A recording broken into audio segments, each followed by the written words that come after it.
bespoke radio for the masses. Headline edition, July 8, 1947. The Army Air Forces has announced that a flying disc has been found and is now in the possession of the Army. If the game is rigged, change the game. Game changer.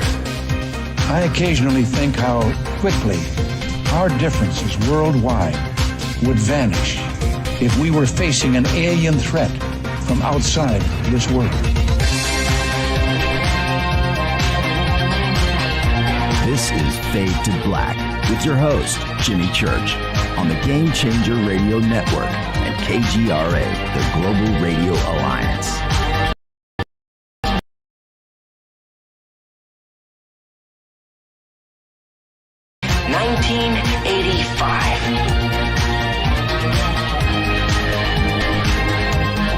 You're listening to Fade to Black with Jimmy Church on the Game Changer Network.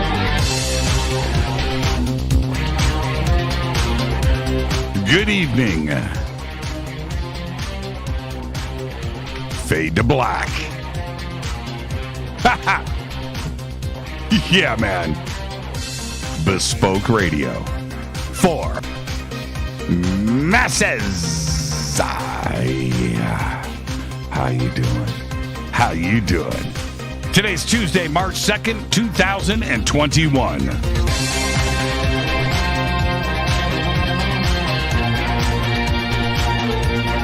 61 days. 61 days into the new year. Only 304 days left. We are live from a bunker. A bunker that is somewhere in the middle of beautiful downtown Burbank, California. And I would like to welcome everybody listening all around the world, all across the United States. Hither and thither, to and fro, back and forth, up and down, east and west, north and south. Far and near. This is Fade to Black for KJCR, the Game Changer Network, and KGRA, the planet. I'm your host, Jimmy Church. What is cracking, everybody? How you doing? How you doing? All right. Here we go. Continuing another great week here on Fade to Black. Man. Tonight, very special guest, Jim Harold. Jim Harold joins us tonight. Show me how it's done. Host of the Paranormal Podcast. Of course, Jim Harold's Campfire, Podlords, Soulmate Stories. Jim Harold is here for the very first time, and I am looking forward to this conversation. Tomorrow night, author and researcher Matthew Bailey is here talking about his new book. It's called Inventing World 3.0, Evolutionary Ethics for Artificial Intelligence.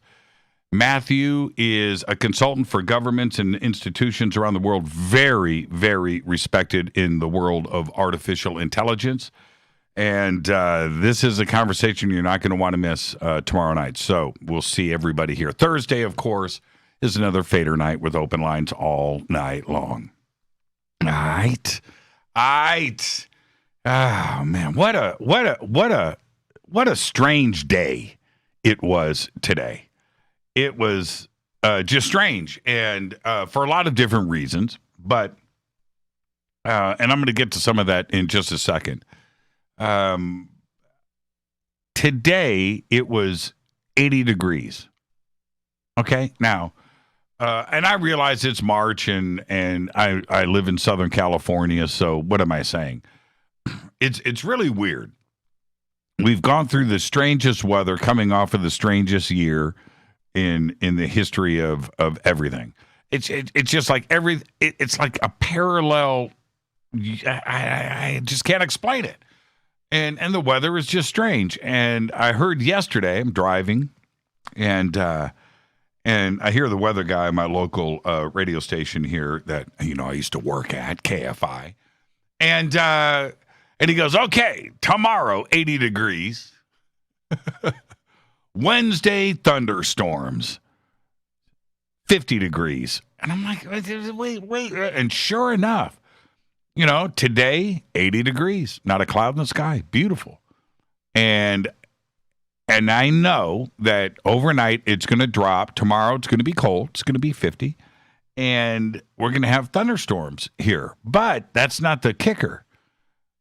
Then Thursday and through the rest of the week, it's back to sunny and 80.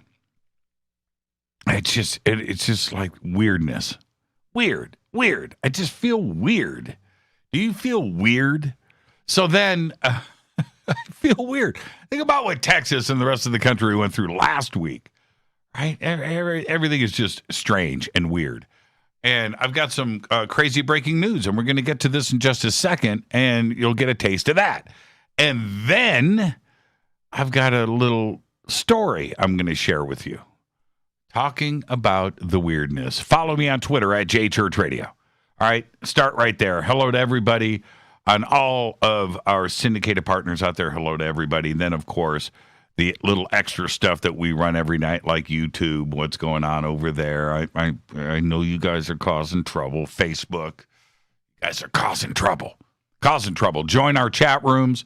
One over at Spreaker, one over at KGRA The Planet. Of course, we've got the Sandbox on Twitter, hashtag F2B. If you've never seen 2,000 tweets go down during a show, if you've never witnessed that, hashtag F2B. Just come over and hang out with the Fadernauts.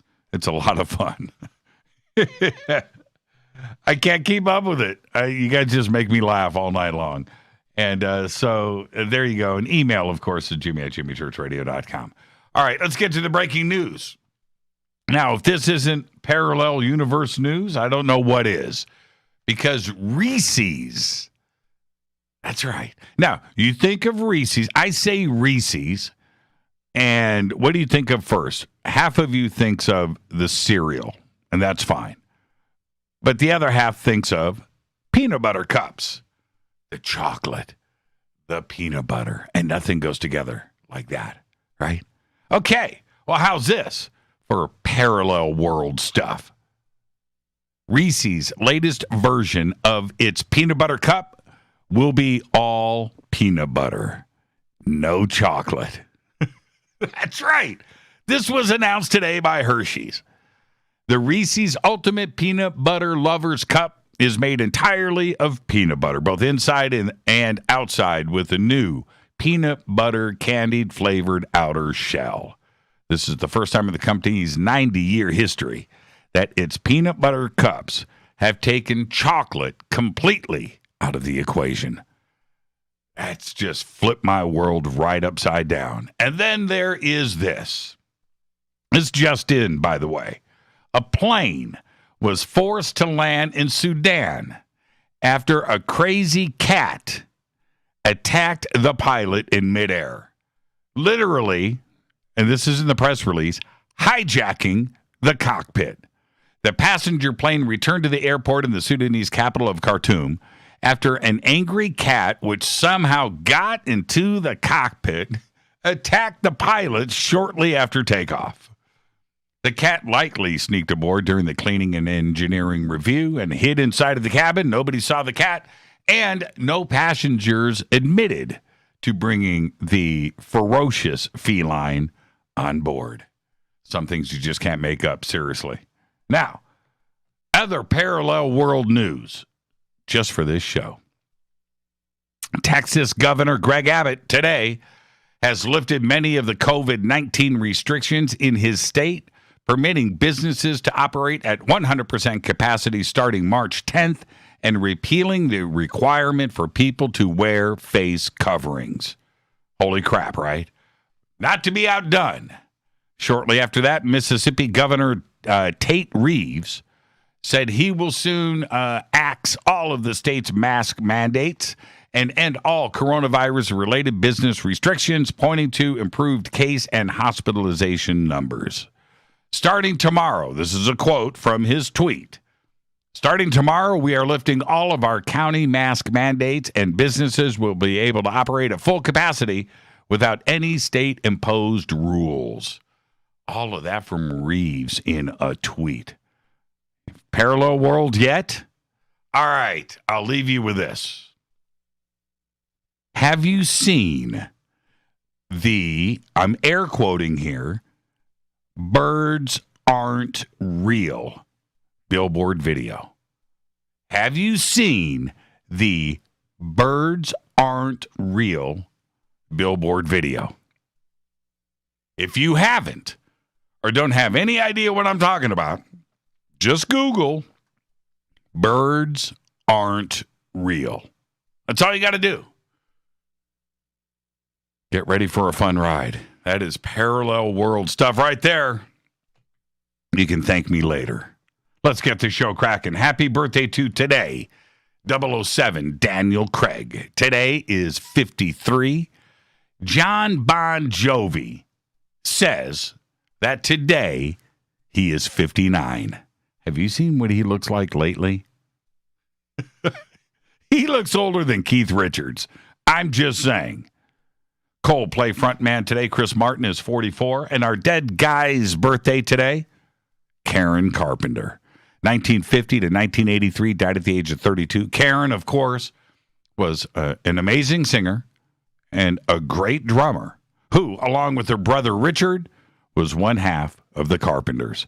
Their string of hits started out with Ticket to Ride in 1969, followed by Close to You, We've Only Just Begun, Rainy Days and Mondays, Hurting Each Other, Yesterday Once More, Top of the World, I Won't Last a Day Without You, and, of course, calling all occupants of interplanetary craft the recognized anthem of World Contact Day.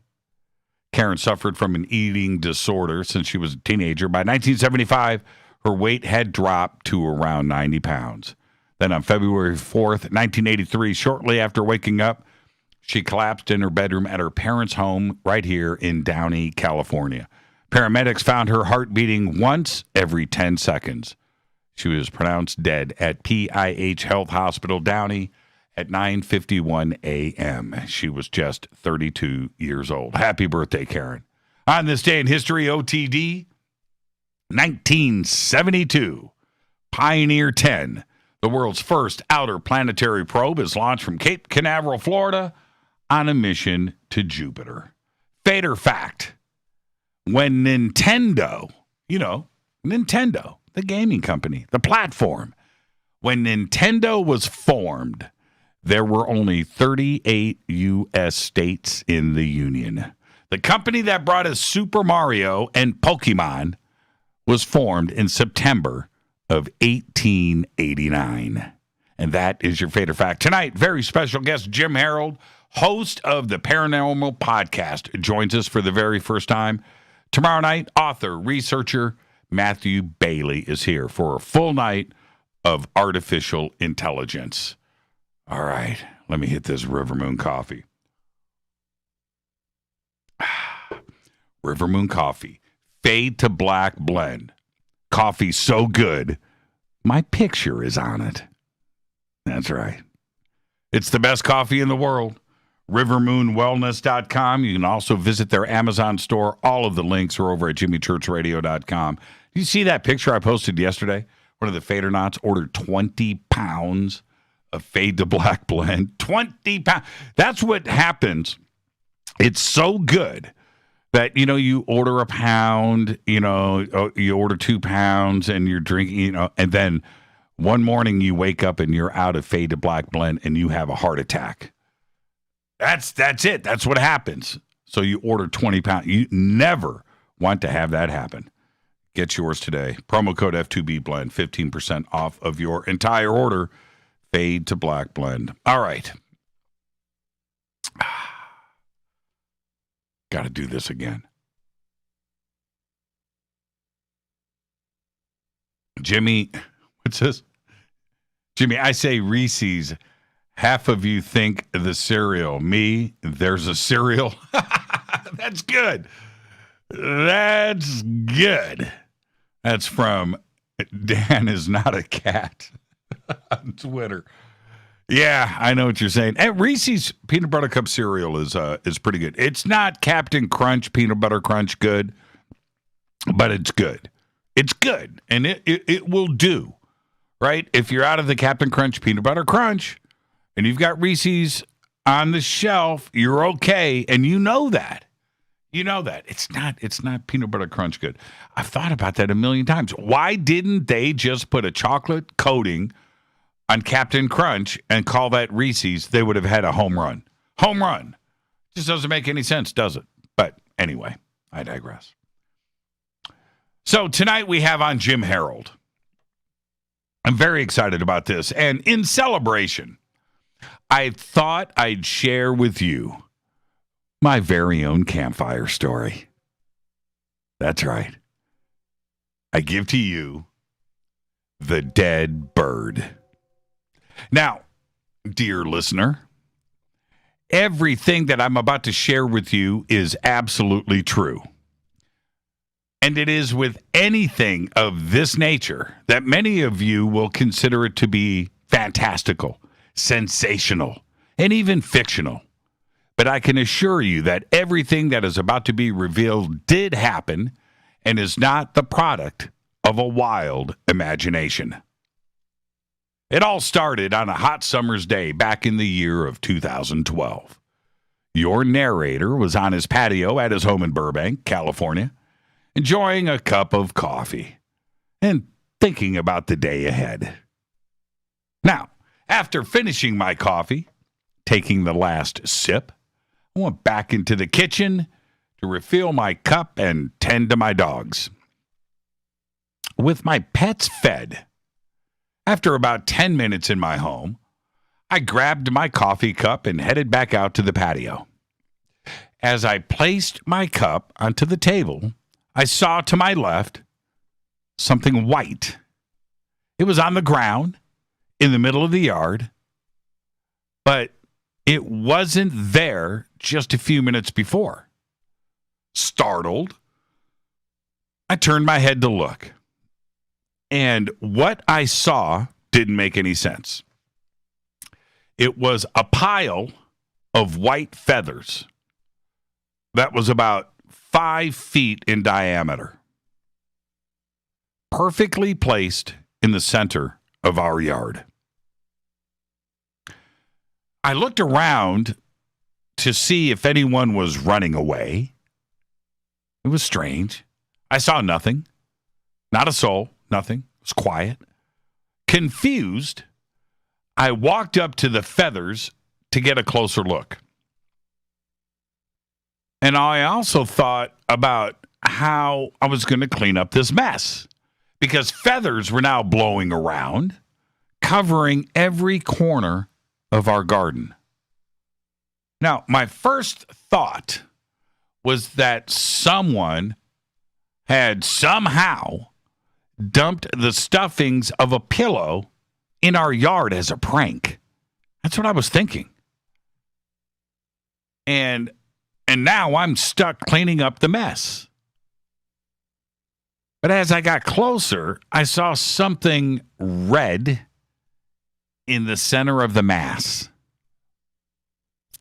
And then I noticed the same color red on many of the feathers that were now, at this point, covering everything. It was blood.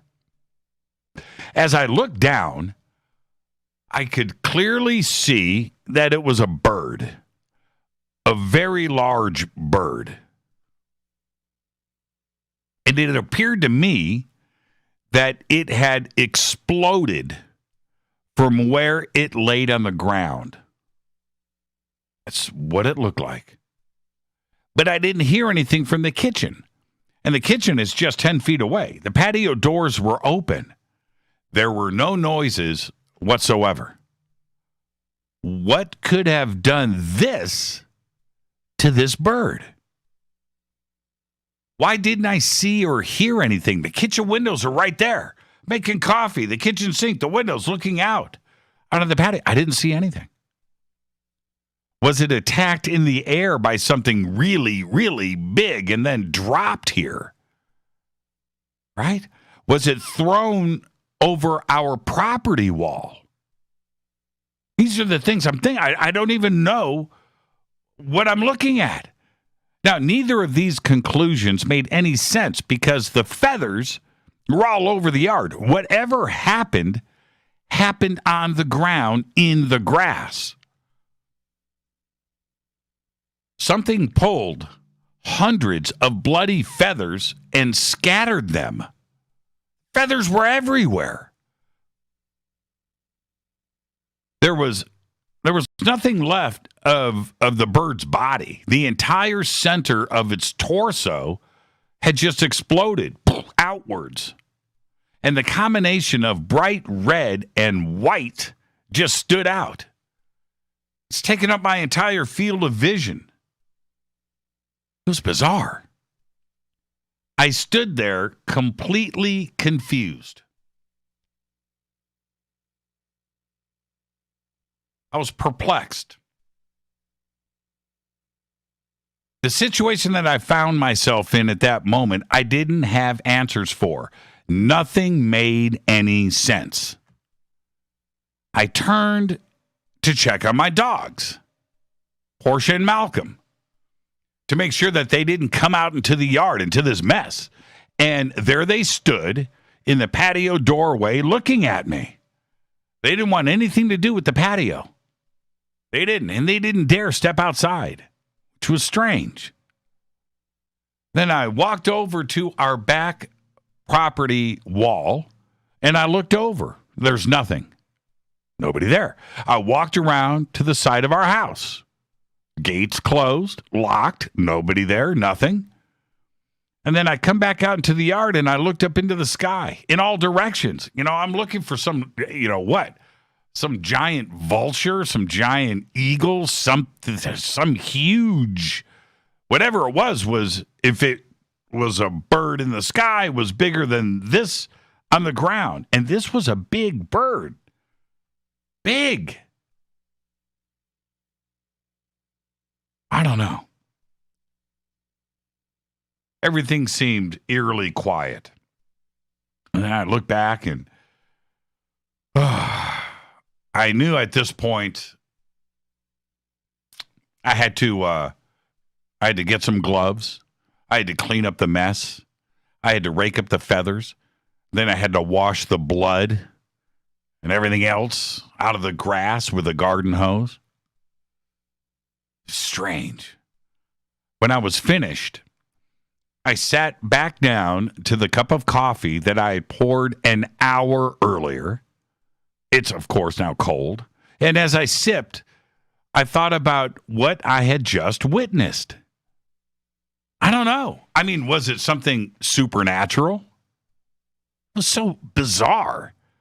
Why was it a white bird? Why our yard? Right? I mean, was it for me? Was it a message of some kind? Was it an accident? Was it just nature and the cycle of life? Was it some deranged individual who threw a murdered bird over a random wall? The wall that just happened to be ours. Now, it's been 8 years since that eventful day. And in answer to the questions, they're not there. None. Since then, there were no other birds deposited in our yard, dead or alive. And I think about this often. The way that, and this was 8 years ago, the way that it went down, everything logically, like physics and weight and distribution and all of this, I question everything. Like how, whatever happened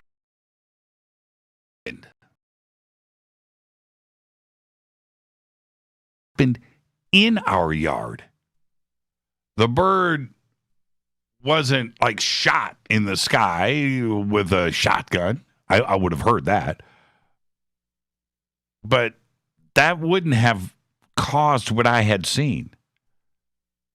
It was weird. If it was a bird attacking another bird in the sky and it just, how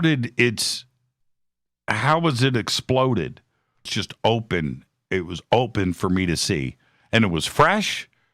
It just happened. It was just bright red. And the amount of blood on all of the feathers that were everywhere. It just doesn't make any sense. How did the feathers get out of the bird with blood on them all over the yard? Doesn't make any sense. Doesn't make any sense. So it's one of those unexplained, strange events. I remember Rita came home later on that day. This happened in like at noon or 11 o'clock. And she came home. And the feathers, I didn't get them all raked up. You know, there were still feathers throughout the yard. And I'm telling her the story. It's bizarre. This is Fade to Black. I am your host, Jimmy Church. I'm sharing that crazy story. My little campfire story. Celebration of Jim Harold. Jim Harold joins us tonight. Very excited about this. Jim, of course, is the long-running host of the Paranormal Podcast. Tomorrow night, right here, Matthew Bailey. It is all artificial intelligence all night long. Thursday night, Fader Night with open lines. You can follow me on Twitter at JChurchRadio. You can start it right there. Any questions for myself or Jim tonight? Post that up in Twitter at hashtag F2BQ. I'll be right back after this short break with our guest, Jim Harold. Stay with us.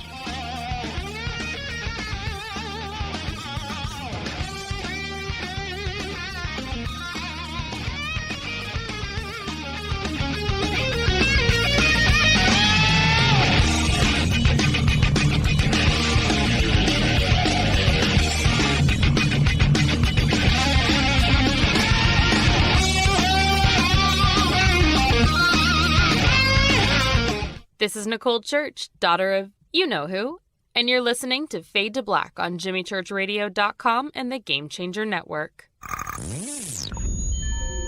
You're listening to Jimmy Church, Fade to Black. Fade to Black will now pause for alien identification. The station that talks the net. KGRA Radio. Introducing the Game Changer blend from River Moon Coffee that delivers a customized blend made specifically for the Fadernauts. If the game is rigged, change the game. It's a bolder cup with some bite. Game Changer is the coffee of choice for those that prefer an organic dark roast that is slightly lighter and milder, but it's still dark. With wild notes of pecans and chocolate with a rich, balanced, full-bodied cup that is roasted to perfection for a great coffee to start your day, as an after-dinner coffee or anywhere in between. Artisan, small batch roasted to perfection. USDA certified organic, all River Moon coffee is freshly roasted and packaged in the USA. Just go to rivermooncoffee.com or click on the banners over on our site and use the promo code F2BBLEND for 15% off of your order today. rivermooncoffee.com. This is the only way forward.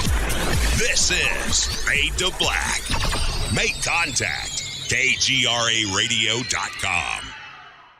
This is Jimmy Church of Fade to Black, and you can get our podcast for just $2 per month. All you have to do is click on the podcast banner over at JimmyChurchRadio.com. Hi, folks. It's troubling times, and fear is pushing emotions, which in turn pushes health the wrong direction. Do you ever get an ache because life is uneasy? Try Life Change Tea at GetTheTea.com. Life Change Tea works on your digestive tract, helping to move food through quicker and comfortably so your health is spot on. Life Change Tea may not help with world issues, but it will help with your digestive issues. A glass a day helps keep the intruders away. So, change your life today. Log on to GetTheTea.com. That's GetTheTea.com. If your health game is off, get on by ordering Life Change Tea. GetTheTea.com. And while you're on our site, look around at the great non-GMO organic supplements. And if you're a sales shopper, go to our specials page and see what's for you. I've been drinking the tea for 12 years and I'm sure glad for its health benefits. Again, that's GetTheTea.com. GetTheTea.com. The tea that makes you go. Fadernauts. When you think about the future of our country and where we're headed, do you wonder about the food supply? I do. Disruptions in the food supply chain could be disastrous, and they usually occur with little warning. That's why the smartest thing you can do today is to stockpile emergency food, water, and other essentials. I personally recommend My Patriot Supply. They're the nation's largest emergency preparedness company, serving millions of customers for more than a decade. In fact, they're the only source my family trusts for our preparedness plan. You should too.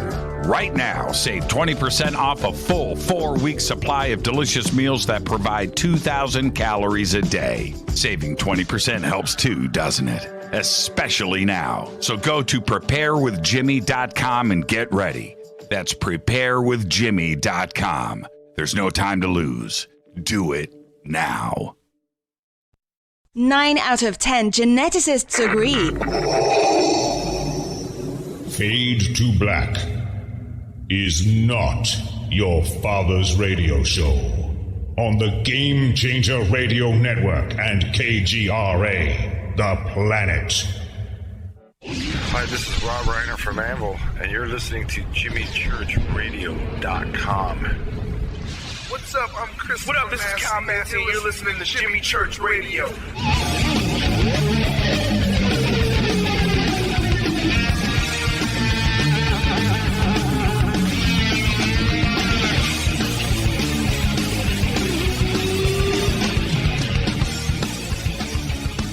Welcome back. Fade to Black. I am your host, Jimmy Church. Tonight, Jim Harold is here.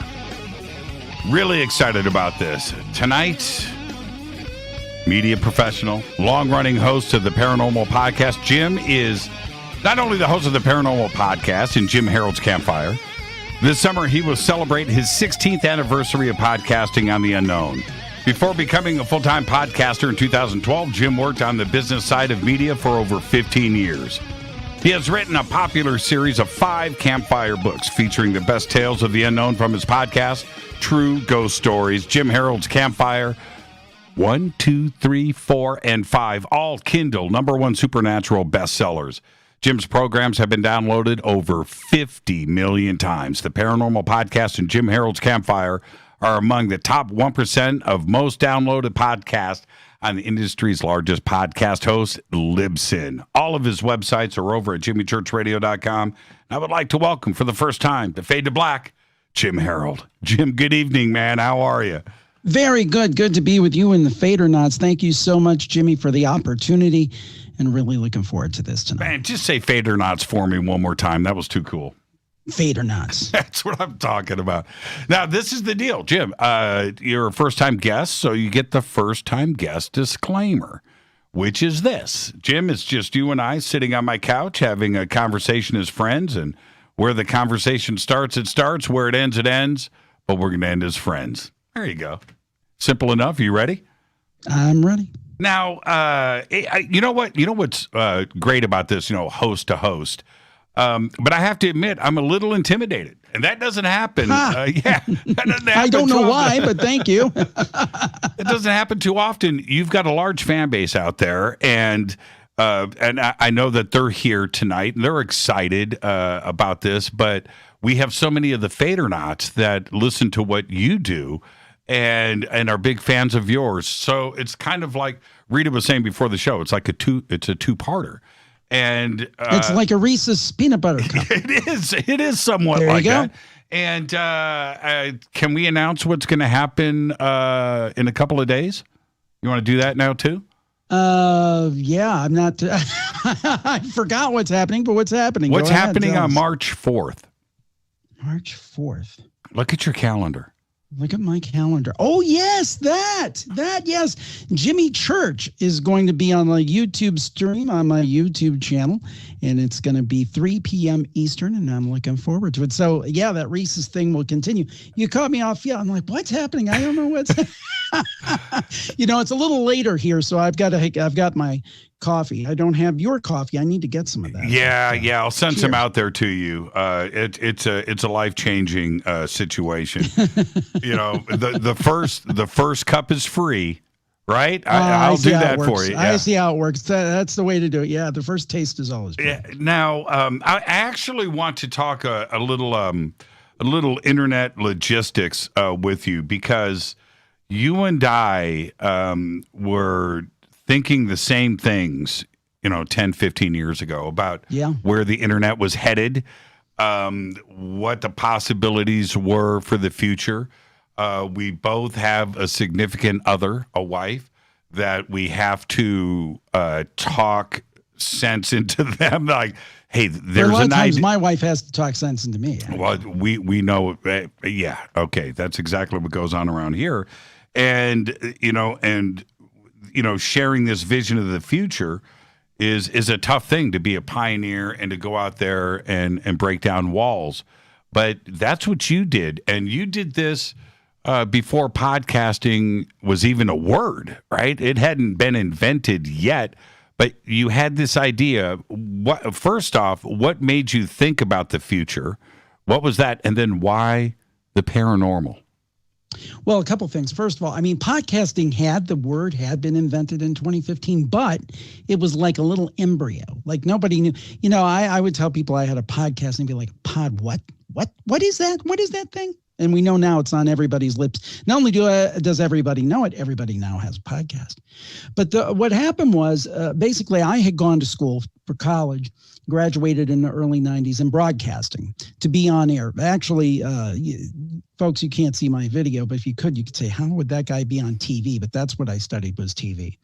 And ended up working at a radio station in advertising because back in the day, pre-internet really, before internet made a major mark, they said, and you know this, Jimmy, get call letters on your resume, get sweep the floors, get the boss coffee, do whatever. And there was a sales assistant job up, so I took it.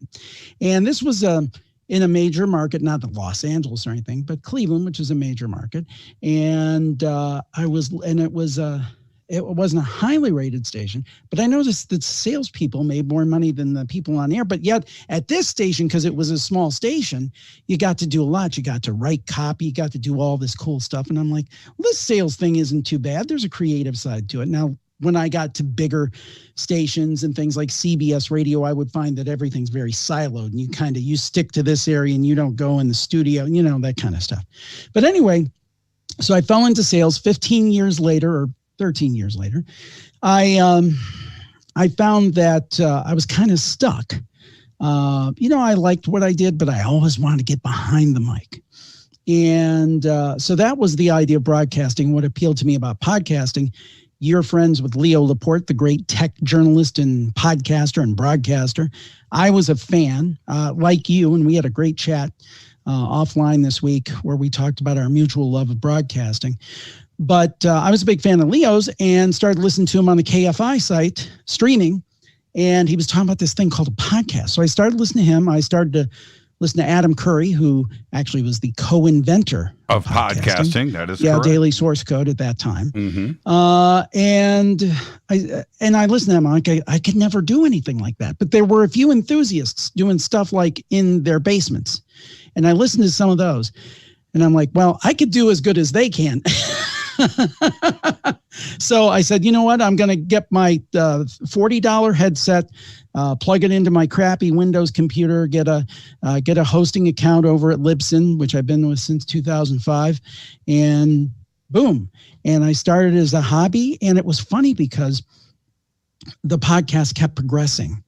And my job, I kept hitting my head against the wall. I would suggest things and digital things that have come to pass that big companies have done a decade before they were doing them. And they would just say, oh, go sell another banner ad, go sell another commercial. So, but the podcast all this time on the side kept growing. And in 2012, I was able to take it full time. One more thing. You had asked me why the paranormal. Yes. When I started this, I said, well, I want to do something. It's got to be something I'm really interested in. Now, I'm interested in a lot of things. I'm interested in music. I'm interested in politics, even though I don't get political on my shows quite intentionally. I'm interested in sports. But the truth is, I can't bring anything to the table for sports, politics, or music. Music you can't do on podcasting because of rights issues. You know, I wasn't going to compete with anybody in the political arena. And sports, you know, I'm not going to be better than some sportscaster, but there weren't a lot of paranormal podcasts out there when I started. There were just a couple, I think. And it was so early that I got the name The Paranormal Podcast. That tells you how early it was. Sure. And that is totally honest. It's not like, oh, you just did it because it was hot and there were these TV shows. For me, the paranormal and my fascination, and when I talk paranormal, I mean all the stuff, not just ghosts. I mean UFOs, cryptids, all the stuff. And the fascination for me goes back to the mid-'70s when I was 5-6 years old watching Leonard Nimoy In Search Of, and that never left me. And when I was thinking about this, I thought anytime, you know, when people used to go to libraries and bookstores, when I would go, one of the sections I would never miss, and it was always too small, was the paranormal section. I would always look and see what was new. And I always listened to people like Art, of course, and George Norrie. And, you know, I said, you know, let's do it on the paranormal. Not many people are doing it, and it should be fun. And in 6 months, I'll do this show, Jimmy, and I'll have all these mysteries solved. Didn't work out that way. I think we all have, how do I say this? I think we all have the dream that we are going to be the, how do I say this?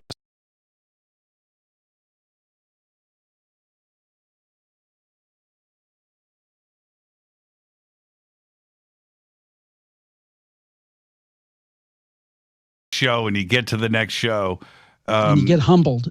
Not only do you get humbled, you get close, and then the goalposts move. That's right. I was going to say the same thing. It's a moving target. I really think there's a trickster element to all of this, and something that's a little bit messing with it said, "Oh no, you don't." But now, okay. So with that, do you find? I want to talk about your childhood, and you know, let's do the Sure. opening questions. But Sure. Do you find that, especially since you started the podcast and covering these subjects, that these subjects follow you now? Do you have incidents and things that happen in your life that may not have happened in the previous 50 years? Well, yeah. Well, I'm not. I was like 34 when I started. So I'm 51 now. So. But yeah, I think a little bit, but my family had experiences. There were like a couple of stellar experiences. Then my wife had a remarkable experience all before I started podcasting. And then, but I never really had a lot. I had a couple of little things, but I had a couple of profound ones since, but no like full body apparitions or anything like that. I tend to have like weird synchronicities happen. And I just want to say this real quick, and I'll get back to the question. I loved your first story because that's my favorite kind of campfire story. We do a show called Jim Harold's Campfire. And I have a thing I call head scratchers. And head scratchers are my favorites. They don't really fit into one category or the other. It's just one of those things I'm like, what the heck was that all about? And that's exactly what your story was. But I had grown up, my family was from West Virginia. And I remember this one story, if you don't mind if I share it, because I love this story. This must have happened like in 1970. I was like a baby, and they were visiting down in West Virginia, my grandparents, and they left me with grandma so they could go to, well, I don't want to get too specific, but some kind of, I assume a lover's lane kind of deserted area. And I don't want to know anything about that. But anyway, what happened was my dad was driving his big old 68 Buick, LeSabre, land yacht. And they had gone out and they were parked, and they said that a light illuminated the whole sky, and it was there for about 30 to 60 seconds, so much so that my dad said he could read the speedometer numbers. Then my dad claimed he looked to his left and he saw a man with a welding, what he described it as a man with a welding mask, and who had his hand stuck up. So at that point, my dad proceeded to get out of Dodge. And I mean, these rural areas, they are dark. There are no street lights. There's nothing. It's pitch black darkness. And then my mom, as she described it in her accent, and she's passed, unfortunately, my dad's still with us, thankfully, and he still tells the story exactly the same. She said, I saw birds on the side of that bank were the biggest ones you ever saw in your life. And then they got out of there. They expected to hear something on the news about some big explosion or something. Nothing at all. But that was a story I was told when I was like 4 years old, and it never changed. And there was another story, great story my dad had. But my dad was a steel worker. My mom was a homemaker. These were salt of the earth, or these salt of the earth people, not given to sleeping with crystals under their beds or, getting in touch with the oneness of the universe, right. Just regular working class folks. And yet these stories they swore by, they told the same story year after day, year after year, never changed. And it's not like they didn't have a new story every week. These two really central stories happened. I think somehow that made an impression on me, that there was something greater in the universe than us, and that something weird was going on. And years later, doing the show, and I'm sure you've interviewed him, Mike Cleland, who has done work on owls and the messengers. Mm-hmm. I kind of got to thinking, hey, was that a screen memory of some type that my parents had? Who knows? Right. But I come by my interest in the paranormal very honestly. It's not like I started watching these shows in the 2000. Frankly, I don't watch the shows because they're not my cup of tea. But it's not like I started watching these shows in 2000. I said business opportunity. No, it's because I personally enjoy what I do. Now, what I do now, it's a combination of love, and it is a business. It's the way I make my living. Excuse me, just like you. And but that love is still there, and that interest is still there, and that desire to kind of get to the truth is still there. But I hate to say it, I don't think I ever will get to the truth. But boy, it's a lot of fun. Journey. A welding mask. Yeah, isn't that weird? Yeah, that's and that's the way he described it. Now it could have been an alien wearing some kind of mask. Well, he's a steel worker, right? So he's just going to relate to what. Yeah, exactly. But a welding mask. Wow, that it just stops you right there, just wondering. Obviously, spacesuit, comes to mind. I could get it. I'm not going to do it right now because he'd be like, Jimmy, what are you trying to do? Because he calls me Jimmy. He's like, what in the world? Am I on the radio? No, but I could call him right now and he would tell you the exact same story. Now, do they today when they talk about that? Do they think it was? A UFO, a flying saucer, an ET experience, or do they think it was something else?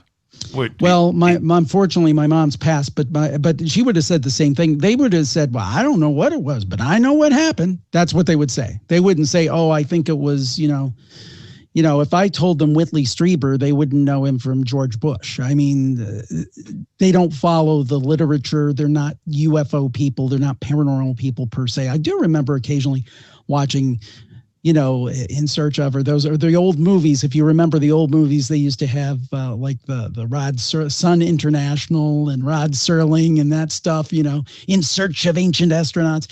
I remember watching some of that stuff with my dad, but they are not in the rabbit hole. They don't know the terminology.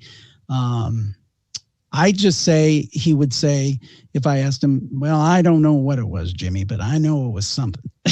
Now, you're a member of the media, and I have to, just ask you straight out of the gate, what do you make of what is happening today in the media, whether it's network television, cable television, or even the news or the New York Times? It seems that the paranormal is everywhere. It's programming. UFOs are everywhere. It's a subject that isn't the tinfoil hat conspiracy stuff anymore. It's now part of pop culture, and it's just everywhere. Why do you think this shift happened? Well, I think there are a couple different things at play. When you look at something like Travel Channel, for example, it really should be now the Paranormal Channel. But the reason they do it, it's good business. I used to joke when I was in radio, and I'm like, for example, one of the things I love because of my upbringing. I love rock music. I love, jazz music, but I also love like classic, real country music from the olden days. And, you won't hear that on the radio now because it doesn't sell. I always said the program directors would, and sales managers and GMs and conglomerates would program the sound of gargling if they could sell ads against it and make money. Sure. So I think part of it's just good business. But I also think specifically with the UFO topic, I think there's something else going on. I don't know if it's aimed at trying to, because it's weird because I work in the media and have for years, but I'm also one of these people who, I am on the believer side. Now, I'm not what I would call a true believer. I think I'm convinced there's something going on, but any one case, I kind of have to hear it and see if I think that it fits and makes sense. So I don't automatically believe that everybody who thinks they've seen a UFO has seen a spacecraft piloted by interdimensional beings or aliens. But I do believe that some of those cases, it might very well be something like that. So I kind of have both sides of the coin, the believer side and also the media side. But something's changed. Because I remember going here in the Cleveland area where I'm from about 10 years ago, maybe 8 years ago even. And I went to a UFO meeting of a UFO group. And, bless them, and I wasn't particularly, I was in my early 40s at the time, but I wasn't exactly young. And I walked in the room and I brought down the average age of that group by like 25 years. Mm-hmm. It was all older people, and bless them, they've been studying this going back to J. Allen Hynek and the whole thing. But the point is that something has changed in that time with all the New York Times reports and the Navy coming out with their disclosures and the Nimitz situation. And it seems like we're constantly hearing things like the latest American Airlines report, the UFO report. And it used to be, it used to be the kicker story on the news. You'd have the laughing anchor and they play the X-Files music, and up in Albuquerque, some people claim they saw a UFO. Well, we'll talk to you again tomorrow at 6 a.m. in the morning with Bill and Jonah. It was the kicker story. It's the one that, they play off and they bring the audio down and everybody's chuckling. It's not that anymore. I think it's representative of something real. Either somebody in the government knows something and they're trying to drip it to us, or something is going on. What that is, and I'm not one given really to conspiracy theories. I think sometimes a cigar is just a cigar, right? If you look at something like the JFK assassination, absolutely, there was something weird going on with that.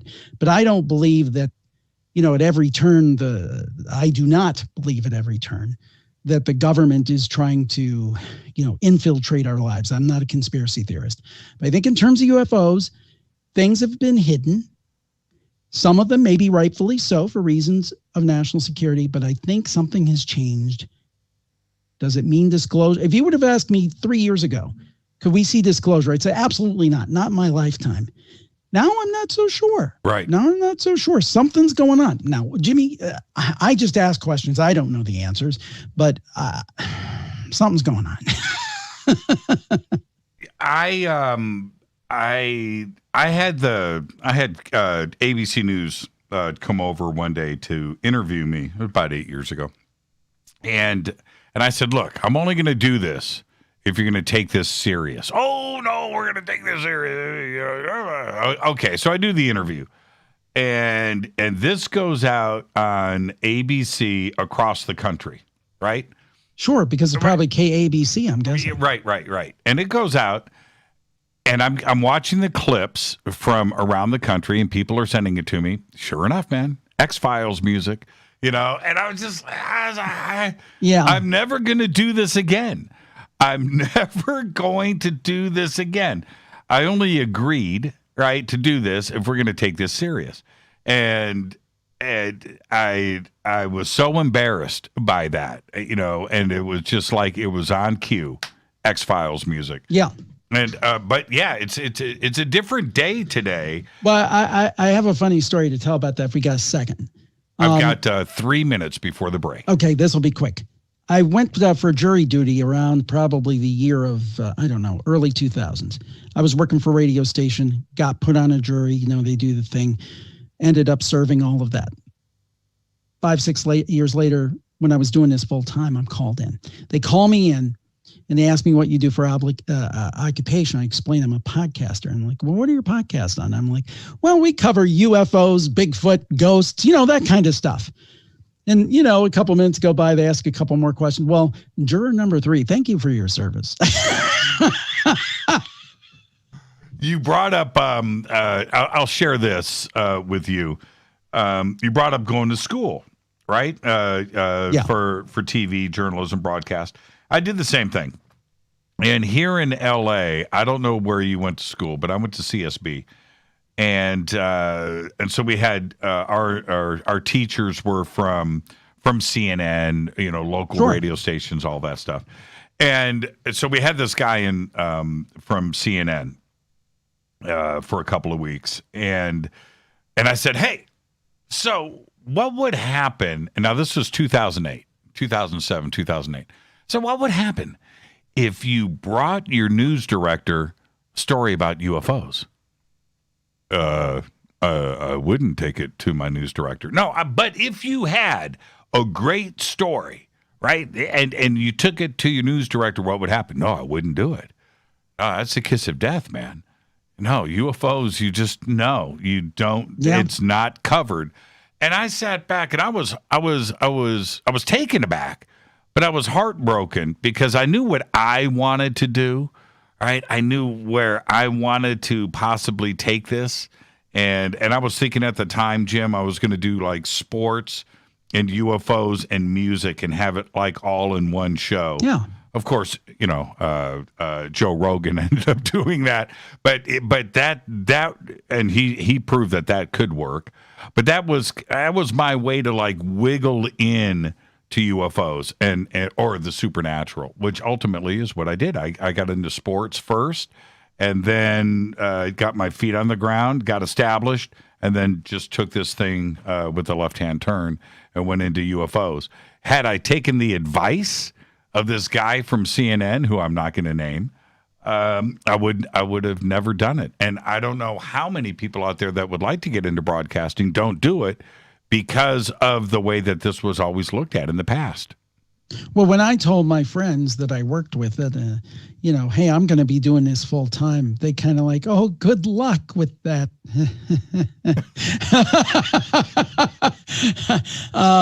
But now it's like, and I don't mean to be nasty about it, but no, you can't be nasty. It's good. No, I don't want to be nasty. They're nice people. It's just they didn't get it. No, they didn't get it. And now the traditional people, the traditional radio people, I know a lot of them are looking, and it's like, I told you guys, this is the thing. I love your story, and it's similar to mine, that we had a vision and we executed it, and we didn't need a huge company behind it. We just did it, and it worked. Well, and if you think about it, I mean, Larry King, carried that torch for a long time on CNN, but he was like the only guy. And to have Tucker, with his ratings and his position in the industry, to suddenly start covering this subject, he doesn't care what people think. He doesn't care because he is taking it serious and there is something going on. But it makes me wonder, as I go into the break, do you think that there were some instructions from on high, right? From the top down, that was like, okay, we're going to cover this subject now, and you're going to cover it. I think that it was maybe seeded among some top layers, and then when people saw, if the New York Times is reporting it, we can report it. I think that's the kind of thing that happened. That's right. Let's take our break right here. This is Fade to Black. I am your host, Jimmy Church. Tonight, the one and only Jim Harold, the Paranormal Podcast. He's here to show me how it's done. I appreciate it. This is Fade to Black. I'm your host, Jimmy Church. Follow me on Twitter at JChurchRadio. Jim, what's your Twitter? At the Jim Harold. That's what I just said. The Jim Harold is with us tonight. We'll be right back after this short break. Stay with us.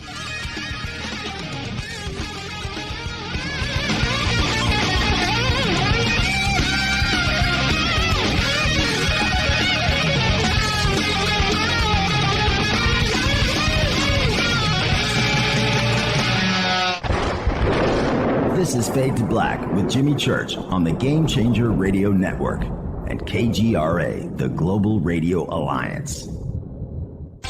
This is KGRA Digital Broadcasting Station, Salt Lake City, Utah, Van Buren, Arkansas. Hello, my name is Billy Carson, and I am a best-selling author and the founder of ForbiddenKnowledge.tv. Together with my team, we have built an all-new conscious streaming TV platform designed with every family member in mind.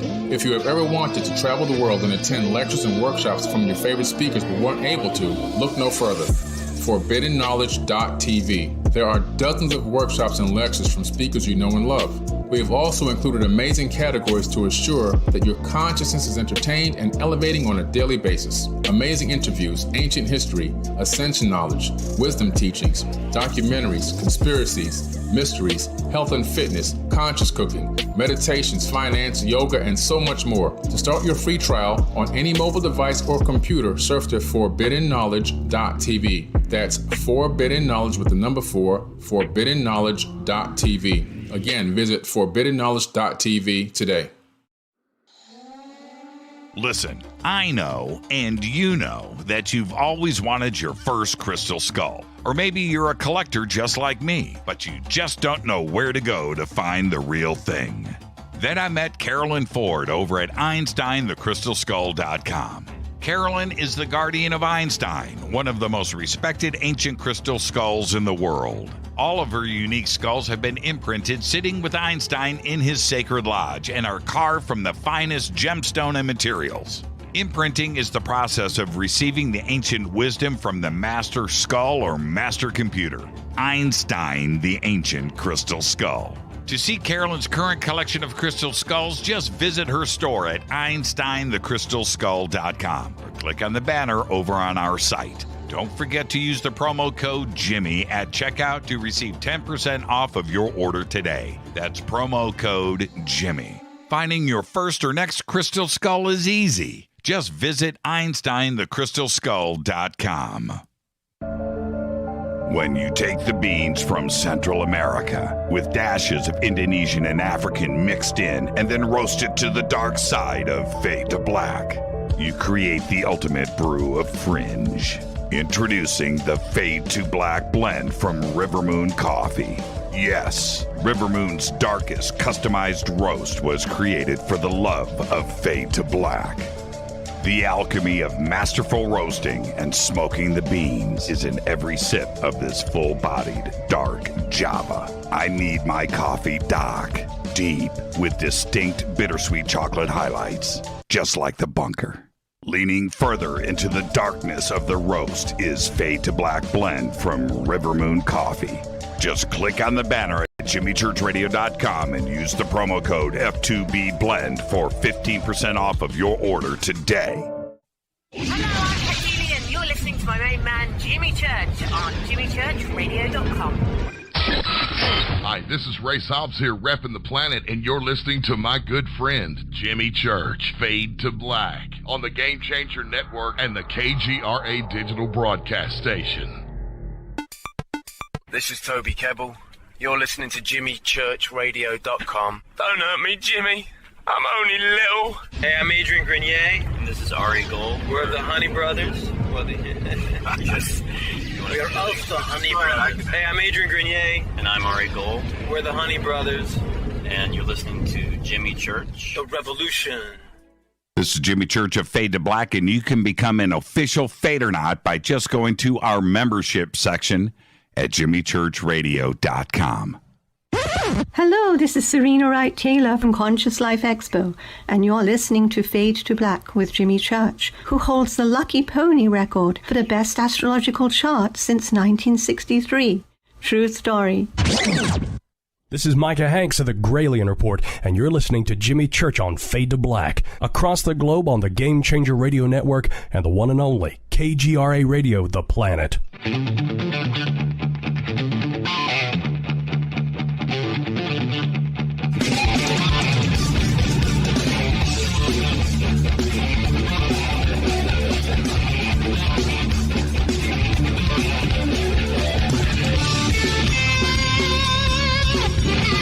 Welcome back, Fade to Black. I am your host, Jimmy Church. Tonight on Fade to Black, the Jim Harold. You can follow Jim on Twitter at the Jim Harold, and we've got the links up in our Twitter feed. Follow me on Twitter at JChurchRadio. Any questions or comments? Hashtag F2BQ. Now, I want to take advantage of the situation, the opportunity here, to get your opinion on a few things. And one of them, when we talk about ghosts, spirits, with all of your shows and interviews, what ultimately do you think people are experiencing? Is it energy? Is it the dead? You know, what do you think ghosts and spirits are? What are people seeing and communicating with? Well, I won't give you the total cop-out answer. A little bit of all of that. You know, I do think that there is such a thing as residual hauntings. I firmly believe that. I mean, we're both of sufficient vintage to remember magnetic tape. And if you didn't get a tape erased well, you know, you would play it back and you would hear remnants of the old recording. And I think that that's some of what people experience. And I do believe in some cases that our loved ones try to get in touch with us, or other dead people. I do think that's a thing. Although that one's troublesome for me because I'm not what anyone would consider a, quote, good Christian, what many church-going folks would think, but I am of the Christian faith. And that's kind of tough for me because, if you read the Bible, pretty much it seems like, you're either thumbs up or thumbs down. Whereas this, the ghost thing, I believe they're mentioned in the Bible, but it doesn't fit, but I still believe they exist. I believe they do. And one thing that does trouble me is the idea of trapped souls. I really struggle with that because if you believe in a higher power, why would a higher power allow a soul to be trapped? I don't know the answer to that, but that's one that I struggle with. So I think you have those two things. But I also think, and we had a story on the Campfire, and Dave Schrader, our mutual friend,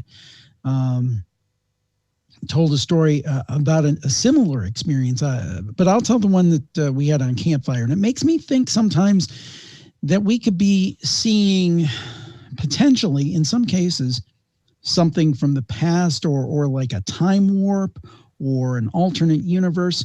We had a young man who was on the show, probably in his 20s, and he told a story of when he was a little boy, and he was walking through the hallway of his house, and he saw this hooded figure. It terrified him. The hooded figure looked to be making a sandwich. That's kind of weird. And he ran back in his room. He told me another story. The second story was, in his teenage years, he was in his kitchen making a sandwich, wearing a hoodie, and he saw this strange, what looked to be a small boy in the hallway, who he saw, and then the little boy ran away. So, and Dave that's tasty right there. That's tasty. and Dave has a similar story about some people who saw a ghost. I can't remember, but it's the same idea. And the thing is that I don't have answers, but the one thing that I can tell you, and I won't say what I would say off air because I stay to broadcast standards, but this blank is much stranger than we realize. And I thought originally, going back to In Search Of, I thought, easy answers. Ghosts are dead people. Bigfoot's an animal. UFOs are aliens. The one thing I can say is I don't believe there are any easy answers and any all-encompassing answers. A lot of times with this stuff, I think the answer is all of the above.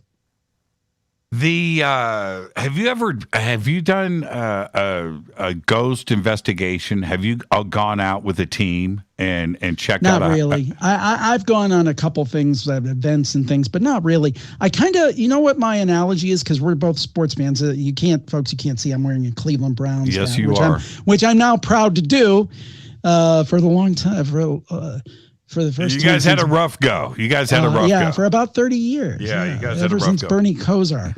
But things are getting better. But anyway, we're both sports guys, so you know the analogy that I'll make. You remember Howard Cosell? He wrote a book called I Never Played the Game. And basically he was talking about he was a sportscaster. He was not a sportsman. He was not an athlete. Where now we have so many athlete journalists. Usually what happens, these guys play, and then afterwards you see them in really nice suits on sets talking about football. But Cosell and a smaller and smaller percentage of people were broadcasters who happen to cover sports. That's kind of the way I view myself. And I kind of like it that way. I'll tell you why, because I think I don't think it's the way to popularity. I think that I could be way more popular if I were wearing a black t-shirt and running around in buildings and doing night cam and that kind of stuff. But for me, I like it because it gives me a little distance from it. You know, I'm not a participant. I'm more of an observer. So just for me, not that I'm afraid of it or anything. I mean, I would like to actually do more of that just from almost a observer point of view. But in terms of actively becoming an investigator, strangely enough, that's never interested me. Sure. And I did a TV show a couple of months ago, and we went down and did a ghost hunt on the Queen Mary, right, in Long Beach. Mm-hmm. And we had 2 or 3 paranormal teams. You know, it's a big boat, right? And there was 2 or 3 camera crews, and so we were on one section of the boat. We were in the Winston Churchill suite, and cool. Jim, as I live and breathe, I didn't know what to expect, right? But I'm with these professionals. I'm with Tony Rathman and his wife Cherie, and very professional at what they do. But I'm just the guy. I'm the new guy, right? And so I'm just along for the ride. And we're all sitting in this suite, and we've got to my right, I'm going to make this as quick as I can, got the camera crew. So we've got 3 cameras. We've got audio, boom, mic, sound guy, and they're lined up over here to my right next to me. And then to my left is about 10 other people, part of the paranormal team. Sitting across from me is Tony Rathman and his wife. They're sitting over here, and we're in the... Okay, so anyway, there was this moment of silence in the room. Lights are off. We got, candles burning.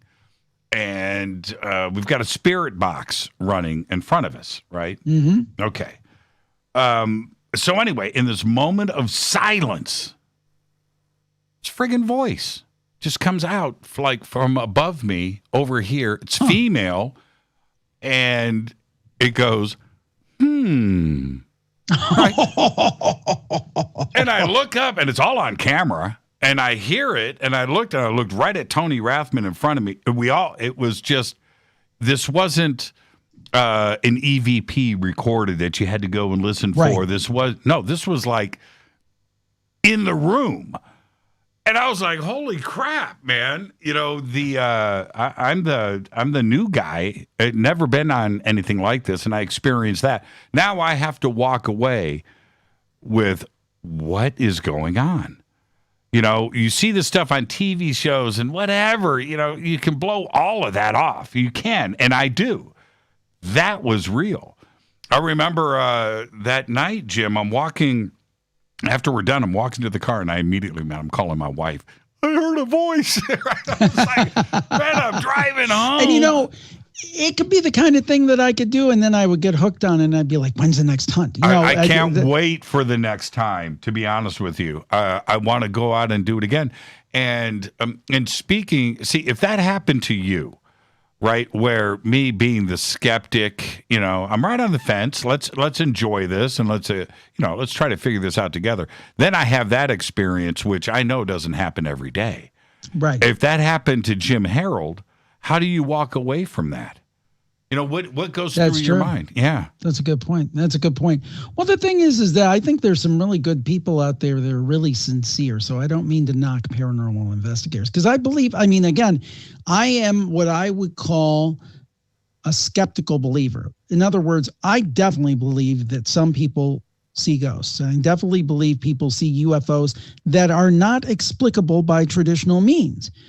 One of my favorite stories on UFOs, for example, is my former, now you mentioned Larry King, and what a talent. I mean, we're both radio guys. You talk about a legend, Albuquerque, you're on the air, just tremendous. But one of the greatest clips that you'll find on YouTube is with Dr. Bob Jacobs. I don't know if you're familiar with the clip. I know Bob. It's the one with Bill Nye. Well, the cool thing, Jimmy, is you were talking about teachers for broadcasting. He was my main teacher for broadcasting in the early 90s. And here in Cleveland. Jacobs or Jacobs, Bill Nye? Jacobs. No, not Bill Nye. No, Bob Jacobs. And because that was his line. He was a broadcasting professor, communication. He has a PhD in it.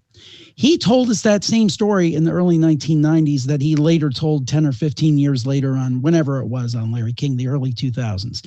So I know that story didn't change. A story like that, and if you're not familiar, look up Larry King, Bob Jacobs. And if you're interested in UFOs and you think there's something to it, you'll love that, because Bill Nye came at him and, was just throwing out these general objections, and Dr. Jacobs let him have it. It's a famous clip, by the way, if you haven't seen it. But the thing is that Bob told the same story in 1991. I sat there and watched him tell the story. And I remember he actually recorded it because we had a TV studio. So he was in the studio and he had master control roll tape, because I don't know what the reason was, but he wanted a recorded version of it. And he drew on a chalkboard, and the thing where, if you don't know, folks, what it is, Dr. Robert Jacobs used to be in the military, and in the early 60s, he was in charge of filming some missile tests. And he basically said that something shot the missile out of the sky, and it was represented on film. And he told the whole story on the Larry King Show. And Bill Nye said, well, that could have been this, it could have been that, and blah, blah. And I think Robert Salas was on that, who was the Malmstrom Air Force Base situation with the missiles going offline in the 60s. And was it Robert Hastings, I think, as well? Robert was the author of the book. Yeah. Yes. So, and the funny thing about that is I was interviewing him one time, and I didn't realize he knew Bob Jacobs. And he started talking about his case. I'm like, wait a minute. Wait, I know who that is. And he was a heck of a broadcasting professor too. But anyway, point being that I believe, does that mean I believe every story? Do I think sometimes people might have overactive imaginations? Absolutely. But I still think that there's something to all of these phenomena. Probably the one that I'm most skeptical about, and I don't know about you, Jimmy, is Bigfoot. I struggle with that. It's kind of like the day of the week, because on one hand, it's like, when have we found a body? And I know what people say. I know what they say. They say that nature takes care of its own. You don't find a deer carcass in the woods all the time. I know all the explanations. Still seems like we would have found a body. But let me play devil's advocate with myself here. What about this? When you look at that Patterson-Gimlin film from 1967 and you see it slowed down and stabilized, it looks like there's muscle tone behind there. That does not look like a suit. It doesn't look like Planet of the Apes. No. So you pick a day and ask me, and I'll tell you what I think of Bigfoot. And it'll probably be a different answer every day. I have always been very skeptical when it comes to Bigfoot. What I have found, it's not that my opinion has changed a whole lot, because the deer carcass explanation for a lot of people doesn't mean that we haven't found deer carcasses, because we have, right? Right. We have found bones in the woods of everything. Is it common? No, it is not. I still feel that the physical side of Bigfoot is something that we can't escape from. That we haven't hit one with a car. We hit bears all the time. We hit deers all the time. Haven't run over a Bigfoot yet. Now, is that Bigfoot is too smart to cross the street? Well, that's possible. Humans are too, but we hit humans all the time as well. Well, there's also the explanation, and this one I have a harder time with. A lot of people say it's an interdimensional being. But that's where I can resolve all of my own questions. right? You go into the interdimensional side of it, and things get answered. And I'm almost okay with. I'm more okay with the interdimensional Bigfoot than I am the species that is avoiding humans walking around in the woods version of Bigfoot. That's a good point. That's my take. And the other thing that I find strange is Bigfoot sightings seem to be tied in with a lot, including myself, with orbs, with UFOs. Stan Gordon, UFOs and Bigfoot, yeah. Stan Gordon is a great example of that. And so I'm not so sure. I don't know. We were you're the guest. I don't want to make this about me, but No. Let me interject another version of this. We're up having a conference, Fade to Black conference, and we've got a couple of hundred people. This is up in Washington. And I see this orb in this field, and everybody saw it. There's like 75 of us out there, and I see it, and I'm confused. It's like 50 feet, 40 feet tall. It's two-dimensional. It's flat. It's gray. It's about 100 yards away. I'm like, wow. Okay, my first orb. Wow, that's pretty cool. And everybody's talking about it, right? And I was like, wow, okay, this is real. Okay, all right.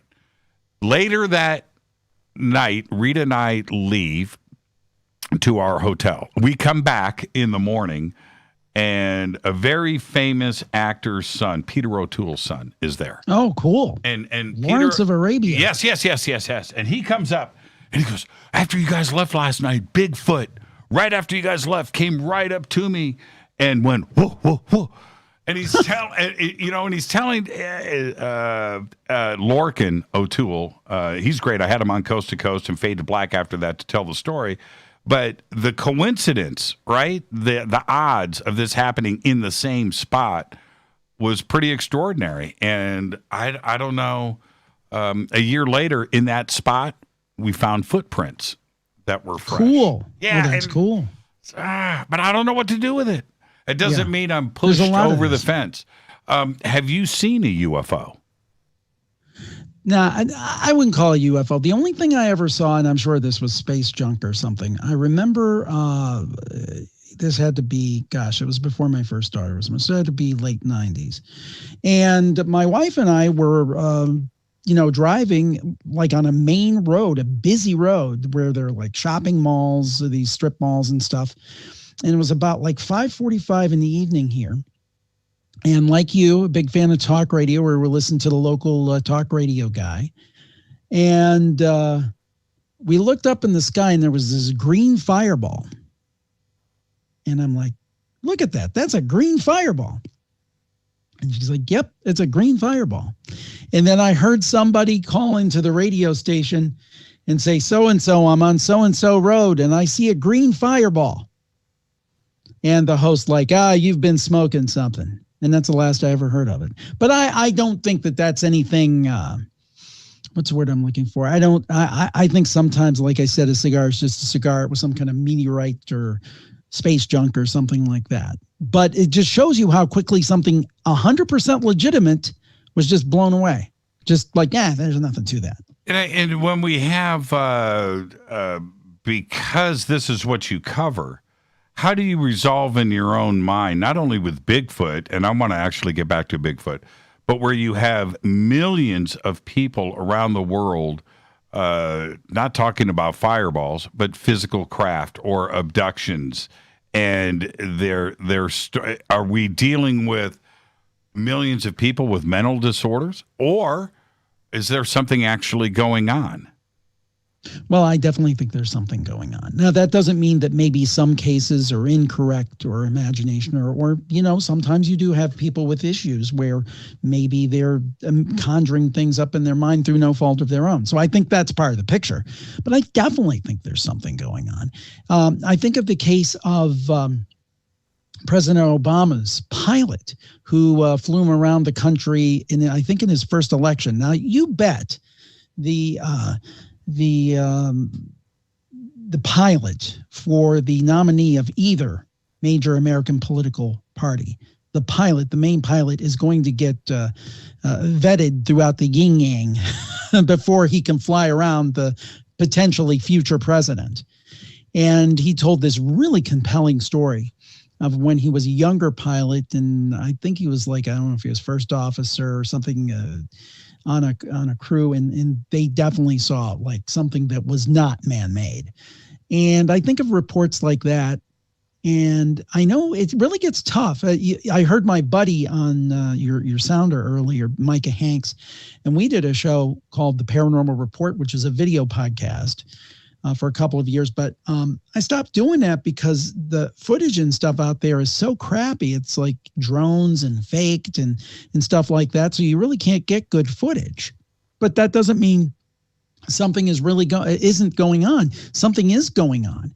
And I think we're seeing it, just the American Airlines case, where they said they saw something flying over it, and American Airlines did not deny it. Now, again, and I think another piece we always have to remember, and you may have interviewed her in the past. I know I have, Annie Jacobson, who did a great book on Area 51. She's fantastic. And she's a real journalist, Los Angeles Times, the whole bit. Pulitzer nominated. Yeah, fantastic. Yes. But, there is something going on. There is something going on. I believe there's probably aliens in the government, or certain people in the government know about it. That's why, to me, the Roswell case, the smoking gun in the Roswell case is when they have the headline from whatever it was, the Daily Record or whatever the Roswell paper was, flying disc or whatever that famous headline was, or it's something like the Battle of Los Angeles in 1942, which I'm sure you know a lot about being from that area. Where basically they thought the Japanese were attacking the West Coast, and it was something, but they never figured out what it was. Shot 1,200 rounds of anti-aircraft shells at that thing all night long, and didn't bring it down while it was illuminated. That case still perplexes me. It really does. And the country was on edge because we were in a life and death struggle, right? People forget that,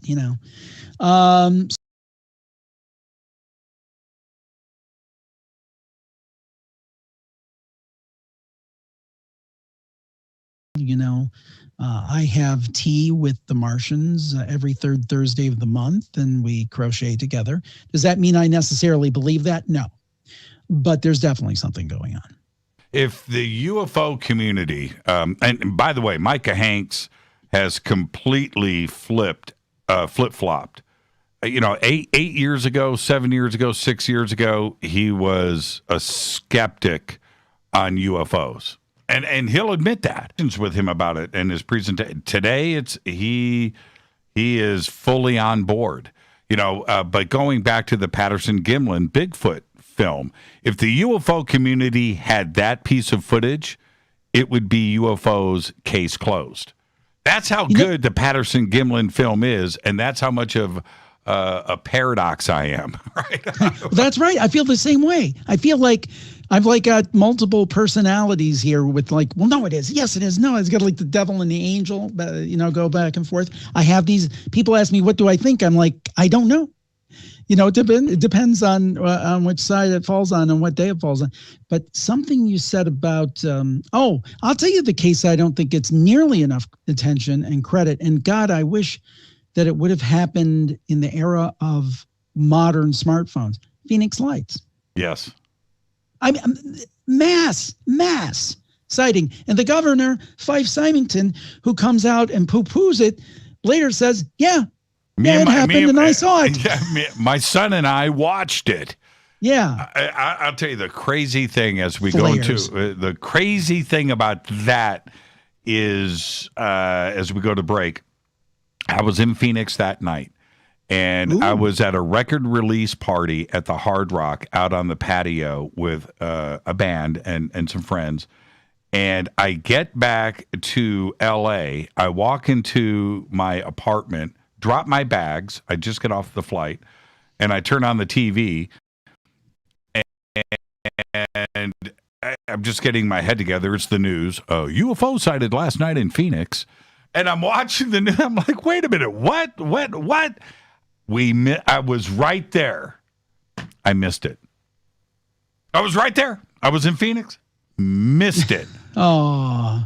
Missed it. Yeah. That's a true story. I still regret it to this day. This is Fade to Black. I am your host, Jimmy Church. Our guest tonight, the one and only Jim.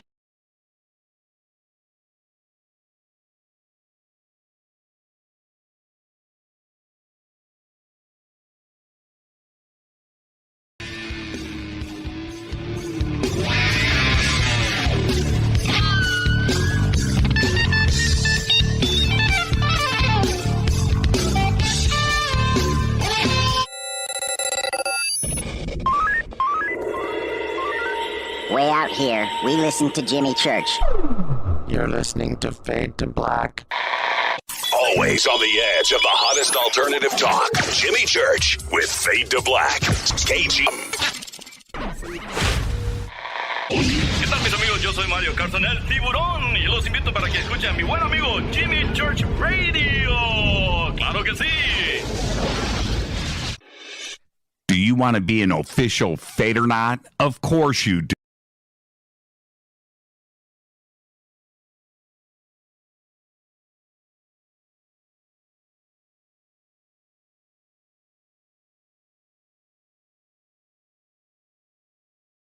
Food supply. I do. Disruptions in the food supply chain could be disastrous, and they usually occur with little warning.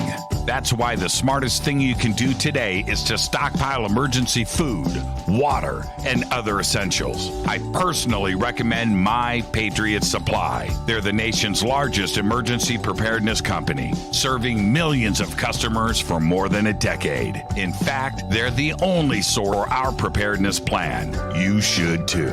Right now, save 20% off a full 4-week supply of delicious meals that provide 2,000 calories a day. Saving 20% helps too, doesn't it? Especially now. So go to preparewithjimmy.com and get ready. That's preparewithjimmy.com. There's no time to lose. Do it now.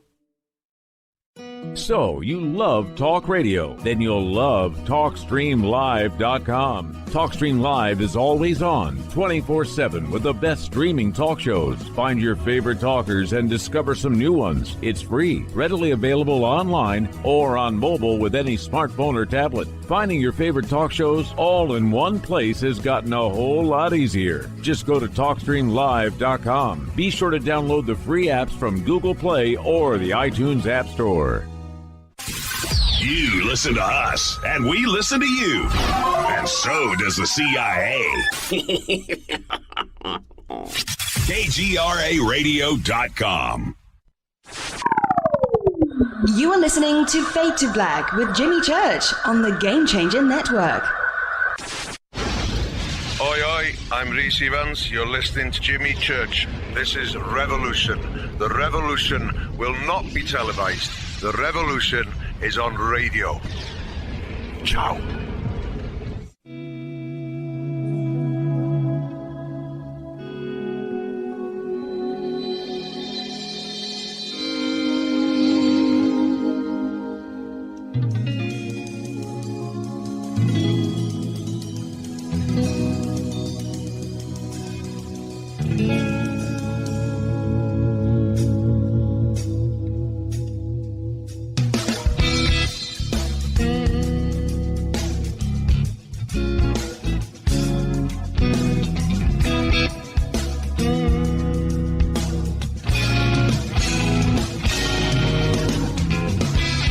Welcome back, Fade to Black. I am your host, Jimmy Church. Our guest tonight, Jim Harold. More with Jim in just a second. I want to talk to you about Virtual Shield VPN. It's the only VPN we use here at Fade to Black. All of our computers in both studios only run Virtual Shield. And it's the only VPN I'll ever use because they have a strict no-log policy. It's all built into their software from the ground up for privacy protection. Virtual Shield routes your internet through advanced encrypted servers across the globe to prevent your internet service provider from being able to track your international internet traffic. So go to virtualshield.com/fade to black. Do it now. You will get Virtual Shield VPN for 50% off today. You can also click on the link in the video description box below. Virtual Shield VPN. Get it now. our guest tonight, Jim Harold. Now, Jim, one of the things that I stole from you over the years, and I admit, we were talking earlier about I steal everything. I admit it, and that's fine. But campfire stories, and I always think about the creepy uncle that we couldn't control that would scare the crap out of us, right? And we're camping, and it was a rite of passage for all of us on a camping trip, to sit around the campfire, roast some marshmallows, tell the creepy stories with wolves howling in the background and all of that. You've got to go to your tent, get in your sleeping bag, freaked out. Those were the rules, right? And you have got that dialed. Do you get invited? Right? Are you the guy? Are you the campfire guy now? Do you have to tell the story, and do you have to deliver? Well, I definitely, when we have parties and things before, we were in a worldwide pandemic, I would always, tell one or two stories. And someone would mention, oh, you do that. And then I'd say, well, let me tell you a story. And then I'd tell one. And then everybody started to tell their stories, which is great. Right. Which proves my point is that, you could go to almost the most hardcore skeptic, and they would say something like this. I'd say, hey, I do this show, Campfire. We do ghost stories and weird things that happen to people. That stuff, come on. Now, there was this one time, and then they'll tell their story.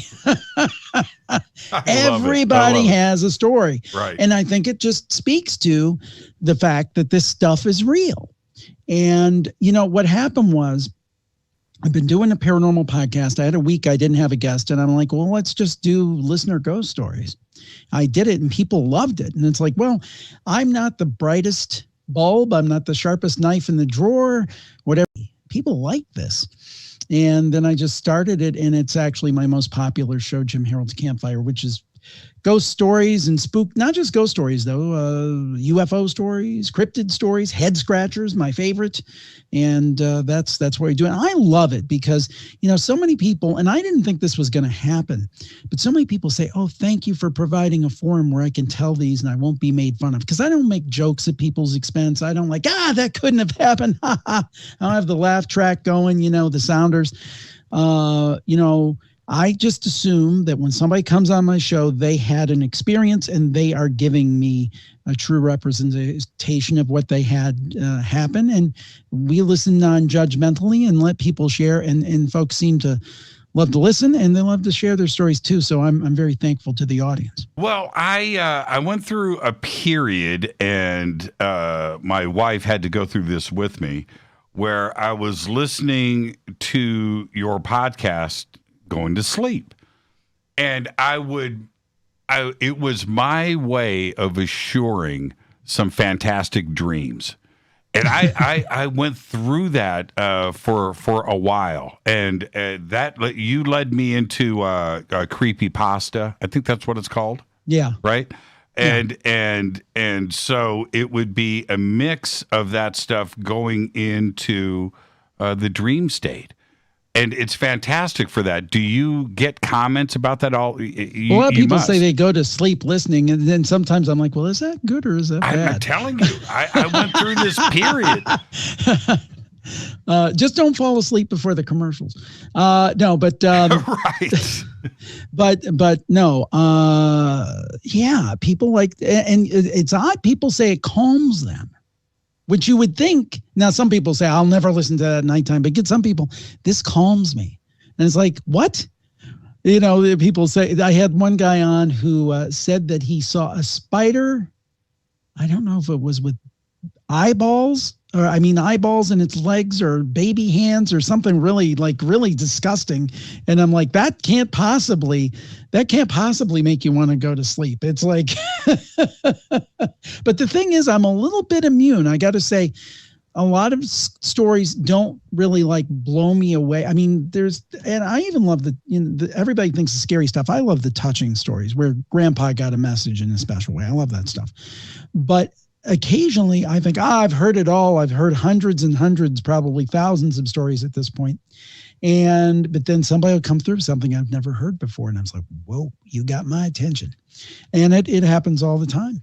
Now, when you must get challenged all the time, okay, what's your best? And what's the one? And please, Uncle Jim, tell us the scariest story you've got. But when you think about these stories in the past, is there one though? Is there one that you just always think about? Is there one that comes to mind? Yes.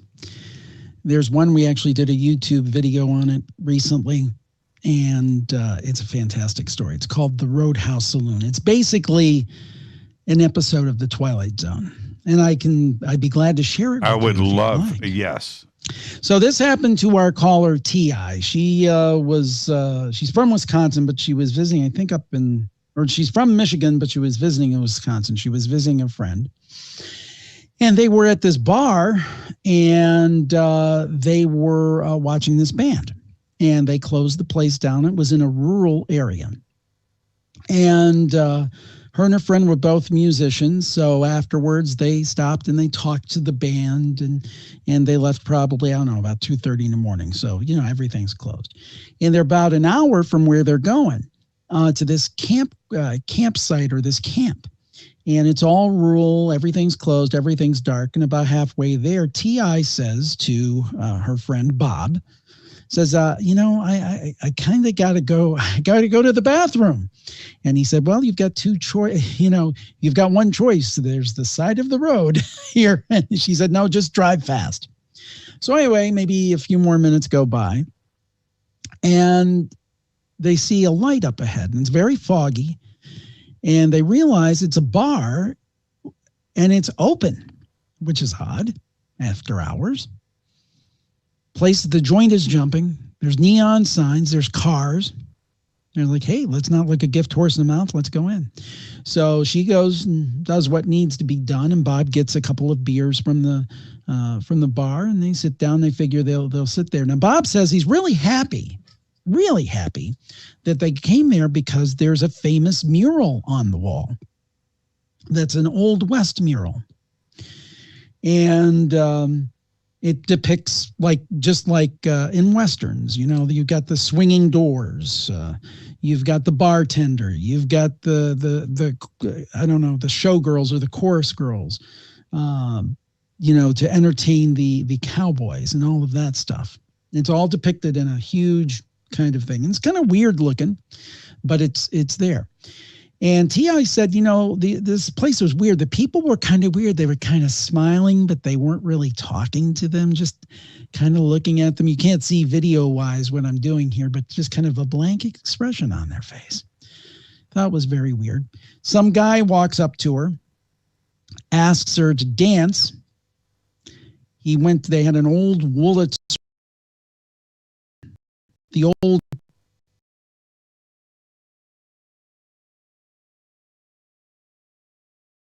he had put on Chubby Checkers, Let's Twist Again. And he came to T.I. and asked her to dance. And sure enough, she said no. And he smiled. He had rotten teeth, T.I. said. And she walks with a cane. So she held her cane up and said, no, I'm sorry, I don't do much dancing. And she said she was really thankful she had that to kind of get out of that. So that was kind of weird. So Bob and her start, and they're looking around. There's a big, burly, good-looking bartender. And there's a couple cowboys over here, a couple chorus girls over there. And they start looking at the painting, and they notice that the people in the painting are the same people that are in the bar. And they think, well, that's weird. But they said, you know what?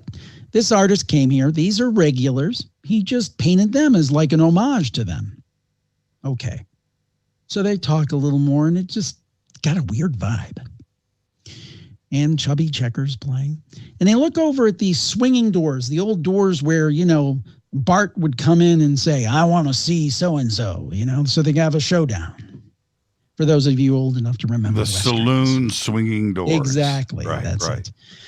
So anyway, they noticed something they didn't notice originally. There was there was some mist, like 2 columns of mist in the doors. I thought that was weird. So they talked a little more about whatever. Knappen looked back, and those 2 columns were still there, but they were a little more defined. I was like, that's weird. It's kind of like a Polaroid. If you remember Polaroid pictures, it's kind of developing almost. They look back, and there's one taller figure and one shorter figure. That's strange. It becomes apparent shortly that there's a man and there's a woman. The woman is significantly shorter than the man. The woman has curly hair and boots. T.I. realizes, oh, Bob's a lot taller than me, and I'm shorter than him, and I have curly hair and boots. And then they notice that the figure in the painting, the shorter figure, the woman, she has a cane. It turns out that Bob and T.I. are developing into the picture of the painting. At that point, they look at each other and say, let's get out of here. They get out. They close the door.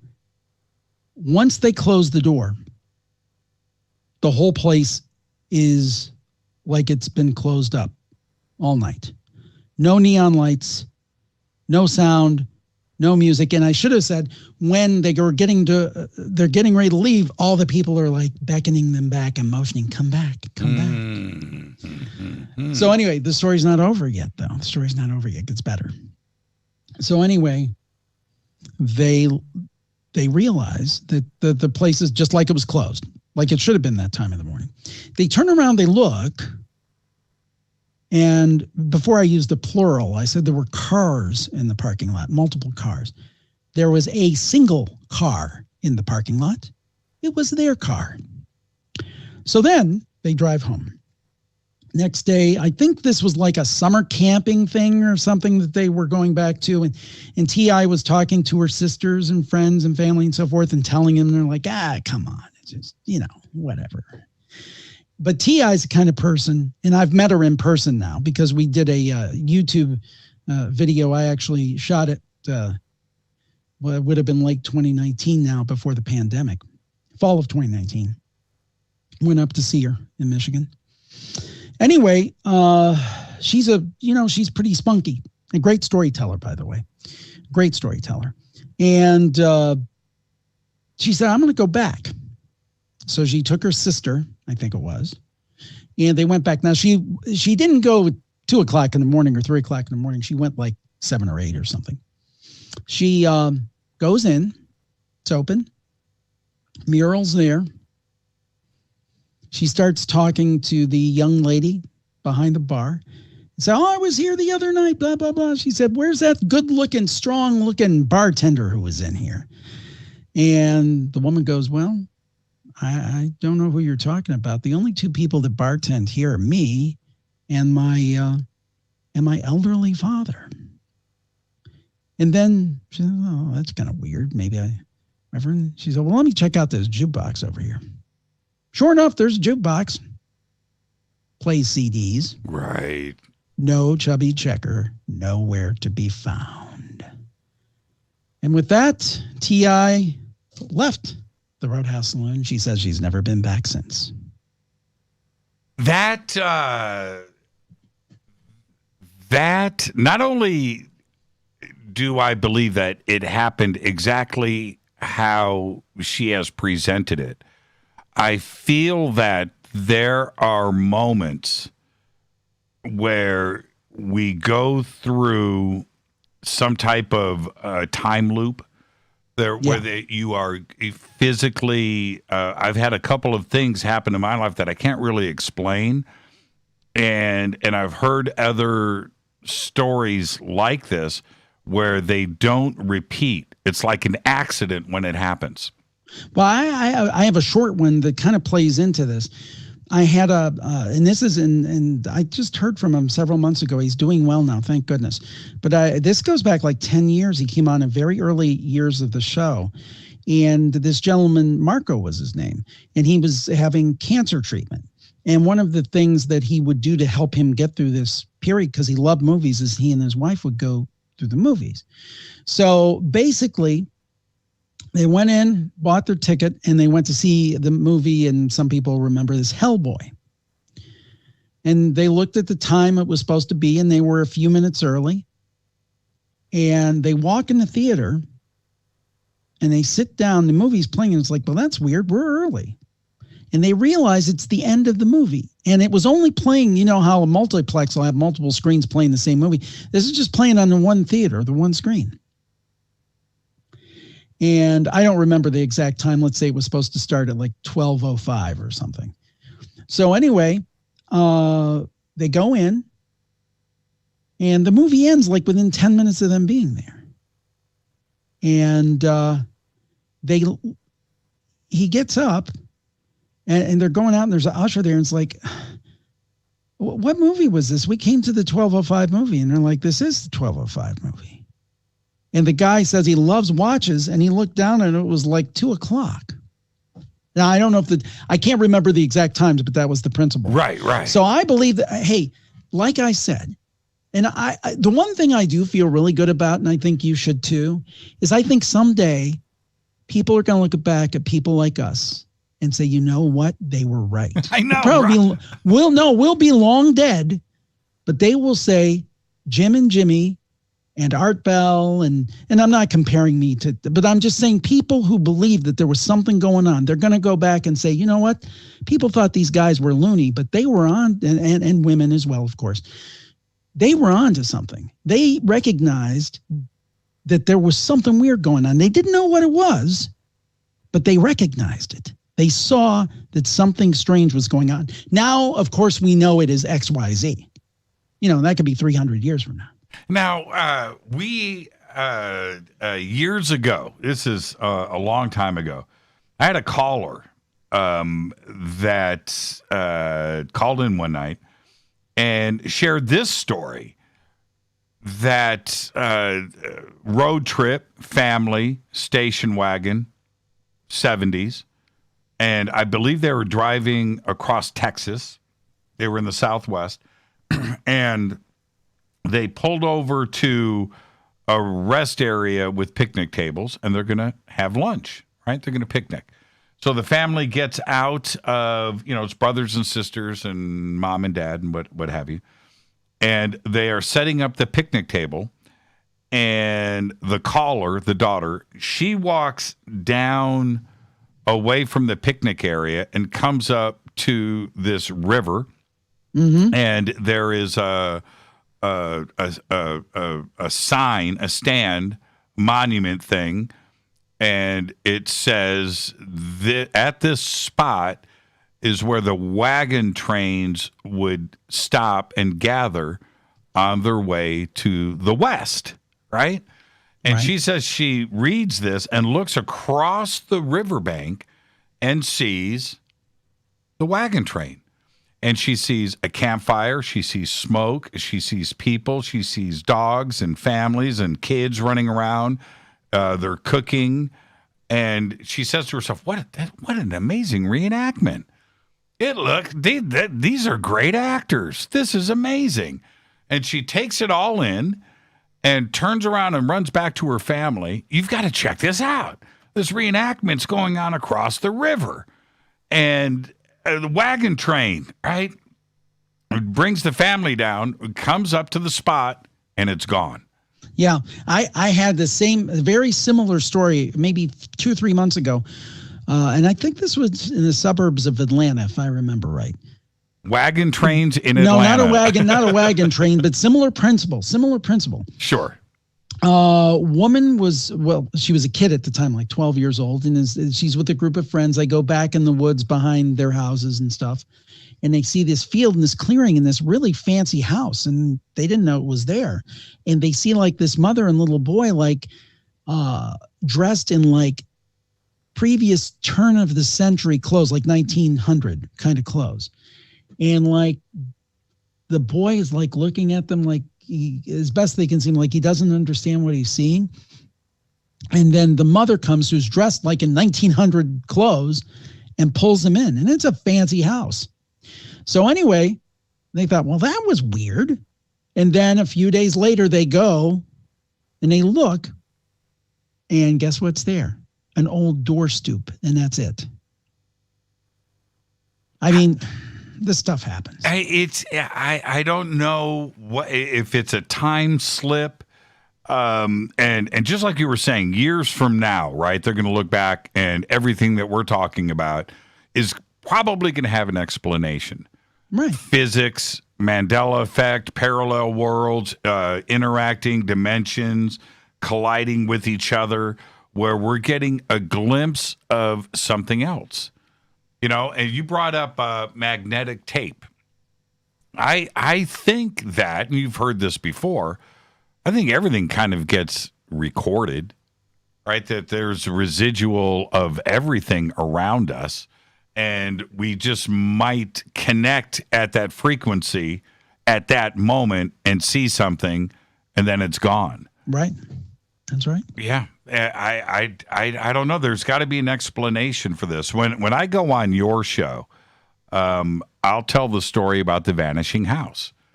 And cool. I've told it so many times on this show, I'm not going to bore everybody with it. But I got to tell you, Jim, I went back. This is in my neighborhood. I went where I grew up. I went back numerous times to find this house. Gone, huh. Gone, just disappeared, and I cannot resolve it in my own mind. 2 or 3 streets in my neighborhood. That's it. That's it. I know every house disappeared. Huh. So yeah, I can't explain it. There's got to be something very simple when it comes to physics and science and entanglement and something else that comes into play here. And with that, let's continue all of this after this short break. This is Fade to Black. I'm your host, Jimmy Church, the one and only, the Jim Harold. The Paranormal Podcast is with us tonight. This is Fade to Black. I'm your host, Jimmy Church. We'll be right back after this short break. Stay with us.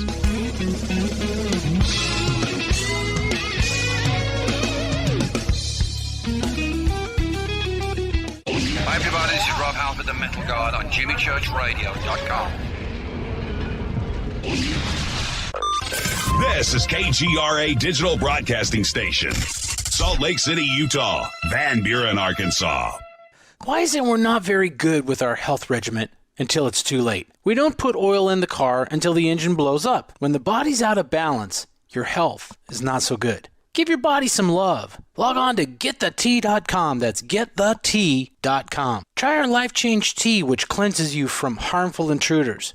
A clean colon is one of the ways to bring the body in balance. We also carry organic supplements to help you get where you need to go. So do your body a favor. Log on to GetTheT.com. That's GetTheT.com. You can even visit our sales page to save some dough. Does anybody call money dough anymore? Anyway, if you're looking for short, helpful health tips, go to YouTube and punch in Health Matters Now. That's Health Matters Now. So, log on to GetTheT.com, shop, get balanced, then learn some cool tips at Health Matters Now. You'll be glad you did. That's GetTheT.com. Your contact for current news and trending topics. KGRARadio.com. This is Jimmy Church of Fade to Black, and I only drink Fade to Black blend coffee from Rivermoon. Just click on the Rivermoon Coffee banner at jimmychurchradio.com. Promo code F2B Blend. This is the only way forward. This is Fade to Black. Make contact. KGRARadio.com.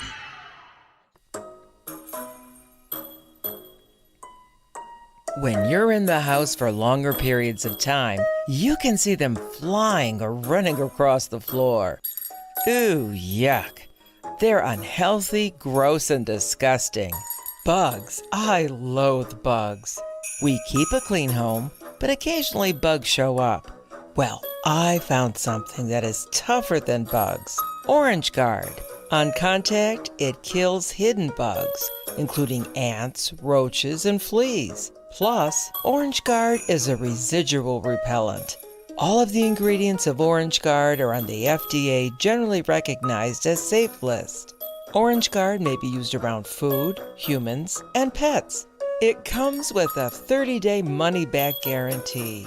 Orange Guard, available at orangeguard.com, Whole Foods, and Ace Hardware.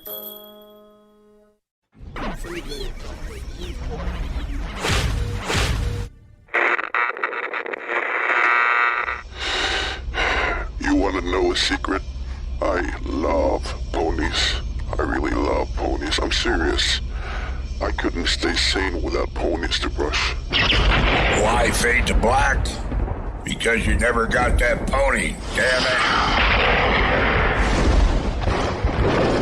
This is Fade to Black with Jimmy Church on the Game Changer Radio Network and KGRA, the Global Radio Alliance.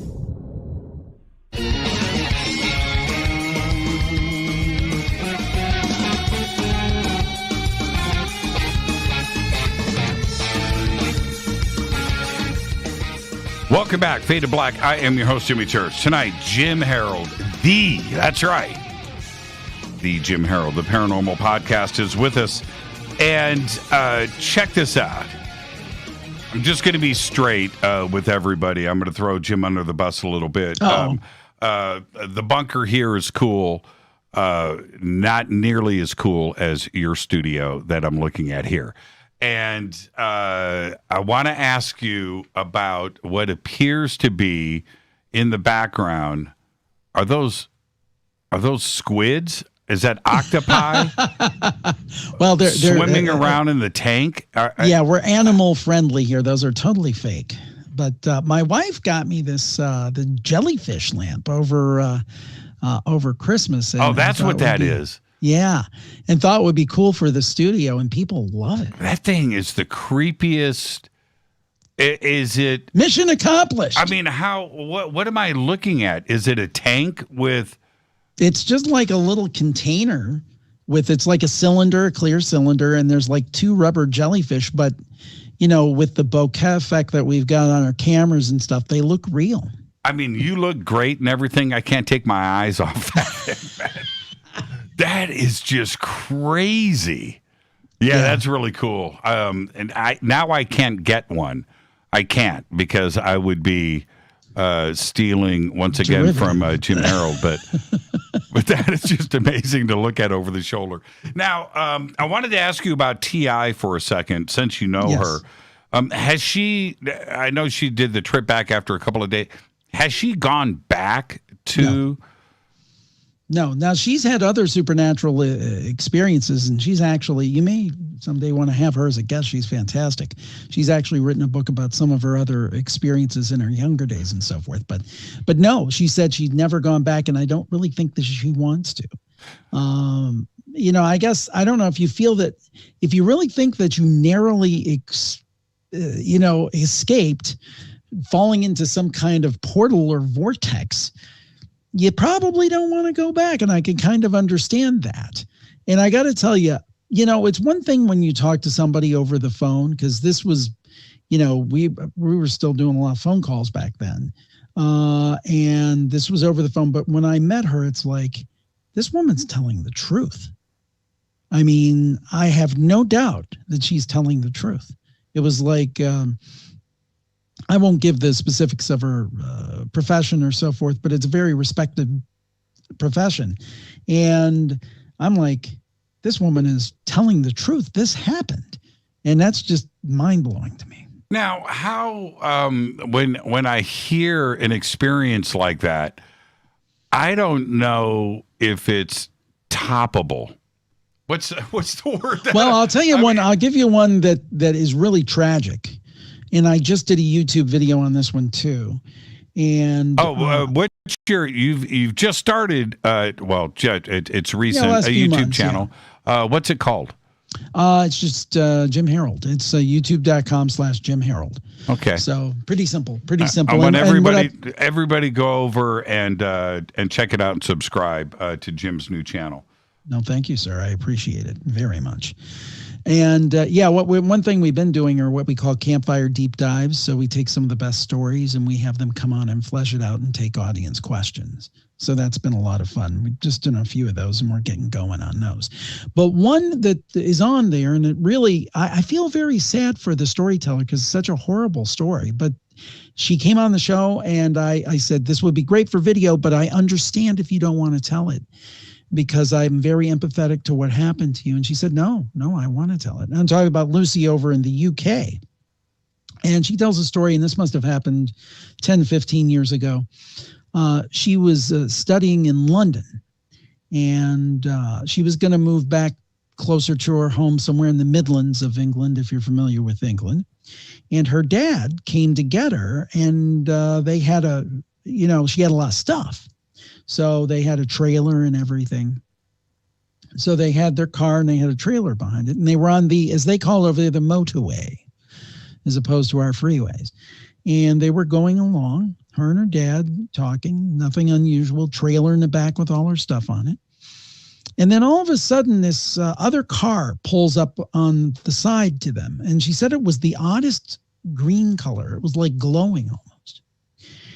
And she said that the car pulled even with them.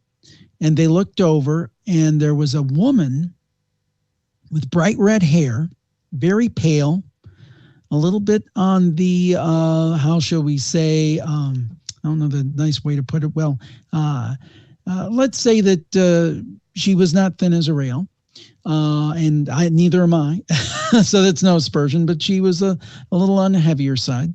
And the woman was looking at them and she had her eyes wide open and her mouth agape, like, you can't see what I'm doing, but imagine that. Eyes wide open, agape, bright red hair, very pale complected. And they were just looking at them. And Lucy's dad said, do you know that woman? And Lucy said, no, I've never seen her in life. And then the car pulled away. And they got to thinking, we've got this trailer in the back. Maybe it's coming loose. Maybe something's falling off. We better stop and check this. So the father pulls to the side of the road and goes out to check it. Everything looks good. He's walking back to the car and he gets struck and killed and thrown, I think, like 50 or 75 feet instantly and dies. And Lucy thinks and believes that potentially it was some kind of harbinger of doom or maybe like a banshee. And I asked her the question. I said, well, she thought it was more of a warning. I said, rather than warning, maybe this thing or this person or banshee or whatever it was it beckoning your dad to his death? Was it kind of entrapping him, so to speak? Now, there was a little heartwarming tale at the end. Her dad had moved into a new place and had deeply wanted her brother to come see it, and he hadn't had a chance yet. Of course, when all this happened, he did come to the home and did get to see it. And I think her brother was across the room. She was up the stairs. She looked and she saw her dad, the ghost of her dad there, smiling with the biggest smile on her face, looking at her brother. So his soul did survive. And he came to visit to see his son, see the place that he so desperately wanted him to see. But I just think that's such a sad story. The Grim Reaper. I don't know what it was. Was right. it a warning or was it an entrapment? I don't know. Now, you just mentioned earlier that your mother's passed, yes. Right? Have you had the experience that so many others talk about, like Lucy? Did you see your mom after she passed? Did she come and visit? Well, it's funny you mention that because not in a traditional sense, but when supernatural things happen to me, they happen these weird synchronicities. Now, there's a funny joke. There was another podcaster out there one time who, for whatever reason, didn't like me, and he said that I was a millionaire and I had all this ability to get this fancy equipment and all this stuff, which is laughable. I'm a middle class guy. I wish I were a millionaire, but I'm not. But the point being, I was at so to tell you what kind of millionaire I am, Jimmy, I was at the dollar store buying some postage supplies. My favorite store, by the way. So that tells you what kind of millionaire I am. But anyway, so I was there, and this was maybe 3-4 years after my mom passed, and I saw a woman there who looked just like my mom. Now, it wasn't my mom, but I mean, she could have passed for almost an identical twin. There were some slight differences. Wore same kind of glasses, same kind of clothes, same kind of shoes, same kind of hairstyle, everything. In fact, so much so, if I had been in a store when she was alive, at first glance, I would have thought it was her. That's how close it was. So anyway, I thought, oh, that's weird. So anyway, I was shopping and I got my padded envelopes or whatever I needed to get in shipping tape. Got in line, looked up, and lo and behold, who's in front of me but faux mom, the doppelmom. And anyway, and stuff, and she has a bottle of Pepsi. I'll never forget it. And she turns around and looks at me and says, "Will you open this for me?" And of course, she was going to pay for it, which she did. And I'm like, "Sure, I'll open it for you." And I gave it back to her. And that was it. But Jimmy, I don't know about you. I've been, before the pandemic, probably to thousands of stores over the course of the last decades. Never has anybody done anything like that. That never happened to me. And it just happened to be this woman who just happened to look exactly like my mom after she died. That is to say, and I've got another quick one I can tell you about a family member that's even weirder. But the point being that I think that our loved ones engineer these little things to get messages to us. Can you open this for me? That's awesome. I mean, that's awesome. And this goes through your mind. Yeah. Right? Yeah, that's there's something going on there. I've got one's even more weird. Okay, I was on a paranormal cruise probably 2017 or 2018, something like that, I don't know. It was with Micah Hanks, sure, and the late, great Rosemary Ellen Guiley, who I miss greatly. She was amazing, amazing. 20 times she was on my show, 20 times. I mean, she was the best. And anyway, we were there, and this was the day at sea where they weren't making any excursions. So this is where we had like the paranormal talks. You know, you give up and give a presentation. I was nervous because I'm like, how am I going to follow Rosemary Ellen Guiley? My God, she's the best. So, and I was dealing with a little sore throat. So I thought, oh, well, before my session, I'll go get some coffee at the cafe. So being the smart people they are, to get to the cafe, you have to walk through the casino. And they have one of those big crane machines, you know, the little claw that comes down and grabs stuff, and they had the money machine. And one of the guys in our group, one of the attendees, was playing it.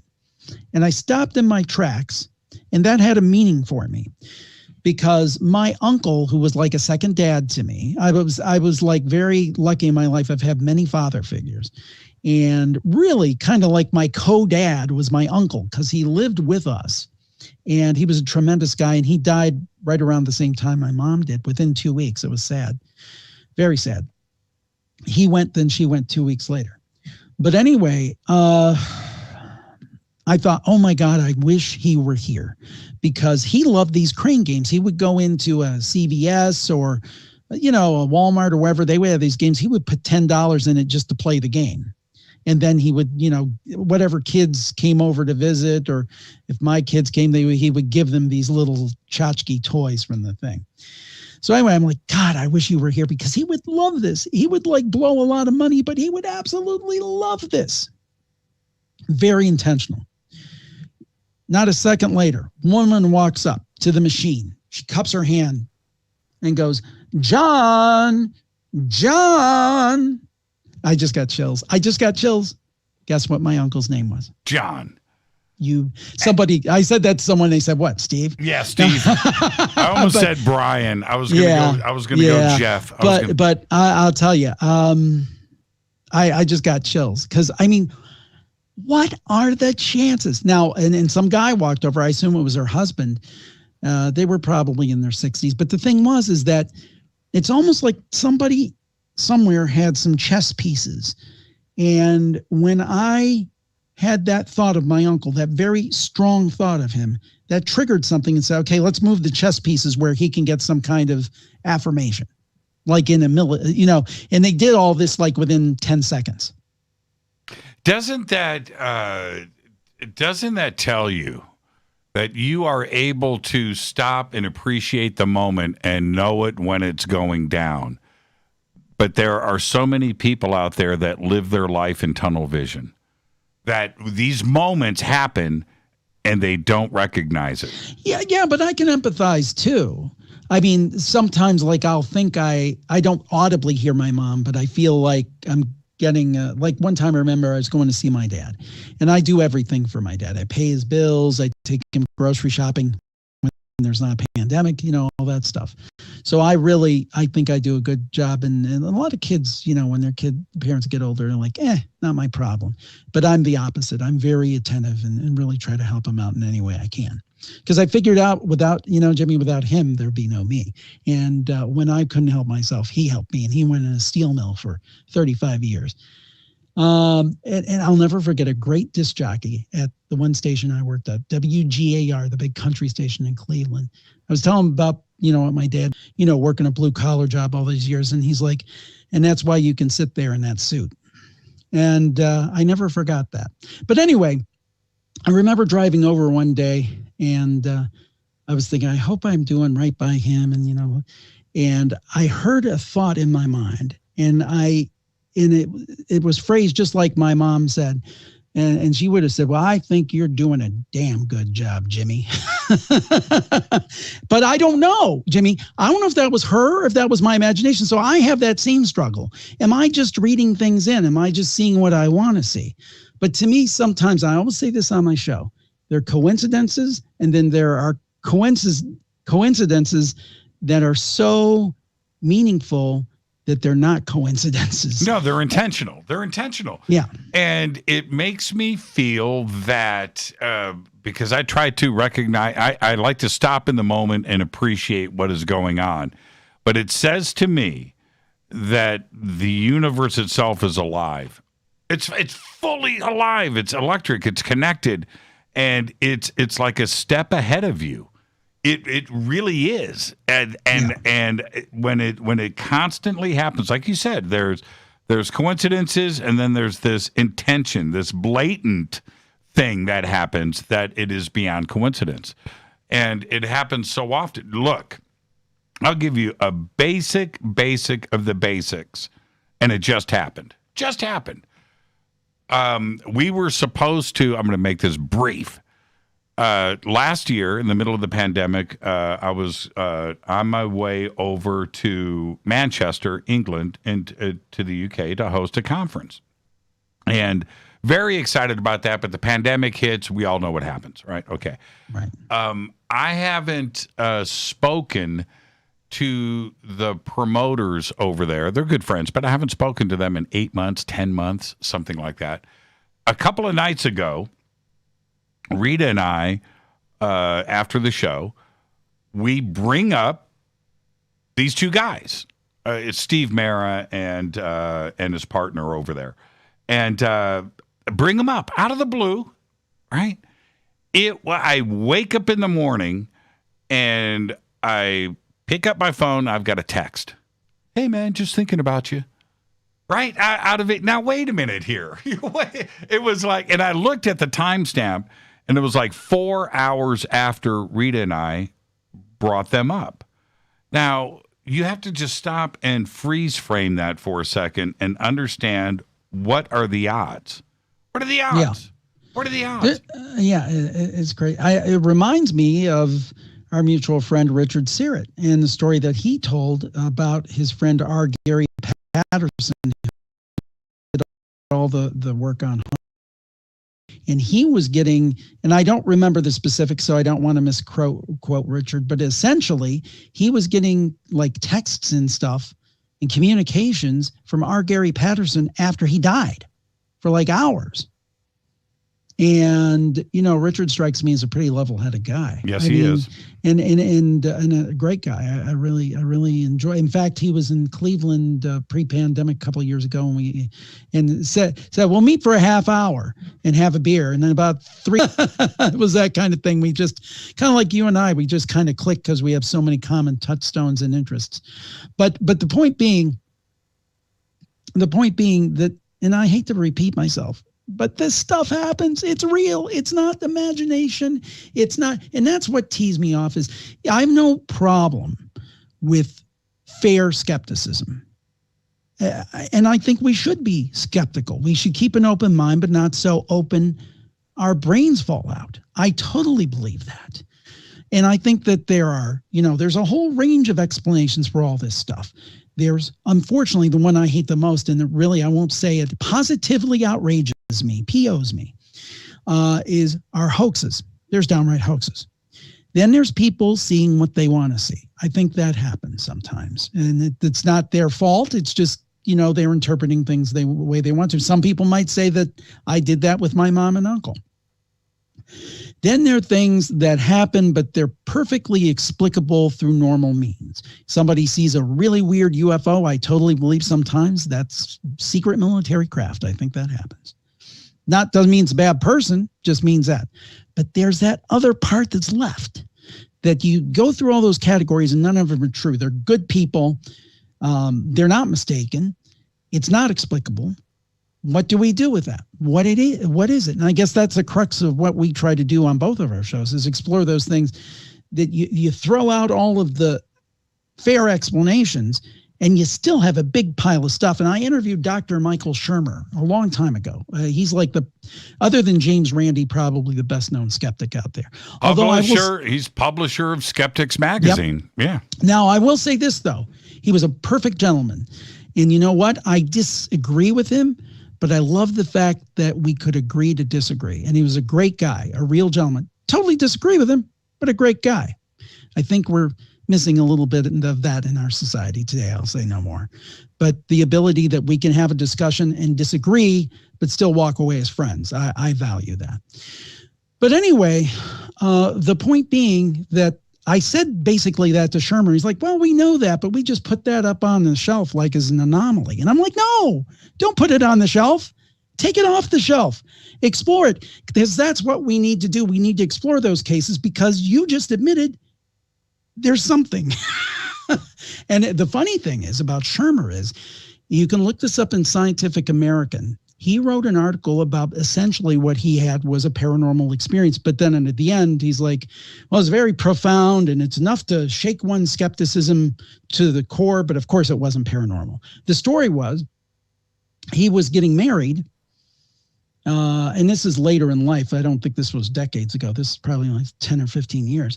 And his wife, his bride-to-be, was saying, boy, I wish my grandfather were here today.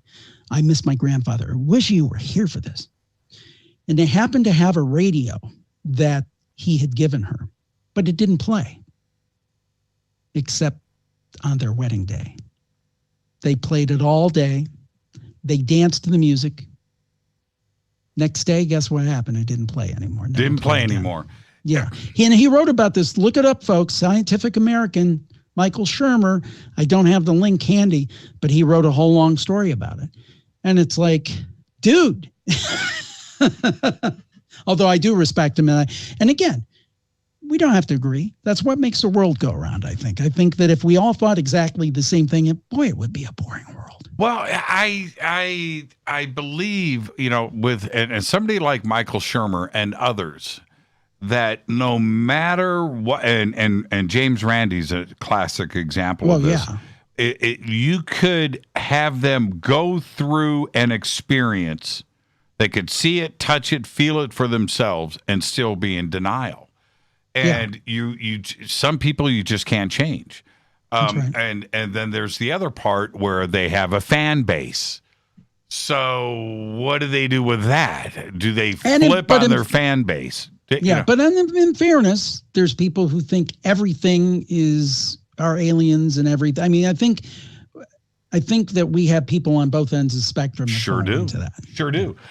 Rita and I we went through this crazy UFO sighting night with about 150 people, and we saw some pretty amazing stuff. And this one is the green chrome balls sighting, and it's out there. It's okay, whatever. But it was a big deal. And Rita and I were walking away down the hill. We've been out there for a couple hours. Just a crazy night. It's just, we saw things that we just couldn't explain. And Rita turns to me and she says, "What if we had somebody out here with us? You know, like the new." I said, "Look, if we had Wolf Blitzer here tonight and he saw what we saw, he would not go on the news tomorrow and talk about it." I probably not. No, and we saw some crazy stuff. I called, Lisa Lyons. Yeah, it was the next day, and she calls me. She says, "Okay, what are you going to do on Coast this Friday?" And I said, "You know what, Lisa, my guest is going to be me." And she goes, "Why?" And I said, "Well, I just had this sighting, and this is what happened." And I explained. She goes, excellent, go with it. So I go on to Coast, Jim. I tell the story. I take calls, and what I expected didn't happen. And I expected the media. I'm speaking to 1 million people, right? Yeah, live, a ton of people. Yeah, and I expected to be contacted by the media. Tell us about the story. What happened? There was video. Yes. Nothing. Crickets. And I never quite figured that out. In a weird way, it just kind of enraged me. Where I just thought, sure, I need to defend these, the 150 people that were out there with us, right? They need to be able to tell their friends, look, Jimmy Church was with us. He talked about it on Coast. It really happened. This was a real... But if I didn't do what I did, they don't have that support. And that's the part that I just get a little angry about all of this, is that people see things that they can't explain, but when they try to do it, they don't have anything to back it up. And that's just not right, because somebody's personal experience is just as valid as those pilots with the Nimitz. That's true. That's true. I mean, because I'll take it back full circle to my dad, a steel worker, and my mom, I don't know if it was politically correct, but a homemaker at the time. And the thing is that they didn't fly a plane for President Obama, but they're honest people. They're honest people. Right. And they didn't make it up. I know they didn't make it up. I don't know if we're going to have time. One more quick family story. No, I'm going to ask you to hang on for overtime, because I want 2 more campfires after the break. Okay. Okay, go ahead. Continue. All right. My dad and my uncle were in an apartment. They lived over a bar in Cleveland, new to town, probably about 1960. One night they're asleep. One door in, one door out. One door, nowhere else. So the one night, my dad wakes up. My dad was a burly guy and a football player. And basically, a guy is looking over him, smiling. He wakes up, this guy. And it's an old guy who used to go down to the bar, who had died a couple of years earlier. And he was looking over my dad and smiling. My dad, at that time, about 25 years old, 200 pounds, 6 foot, probably mostly muscle.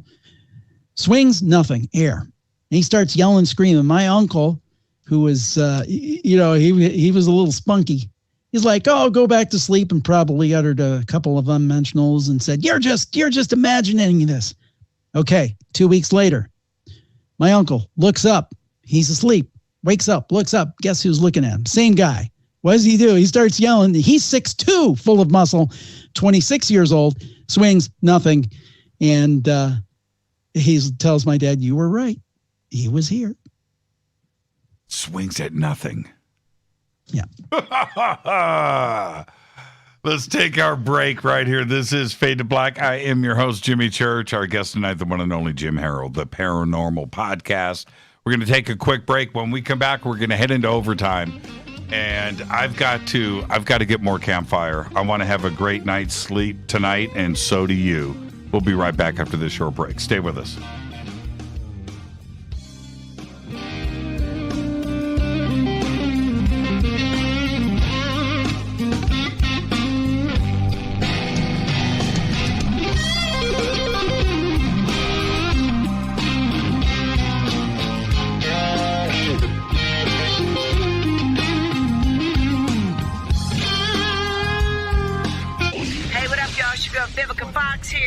are listening to my boy, Jimmy Church, on JimmyChurchRadio.com.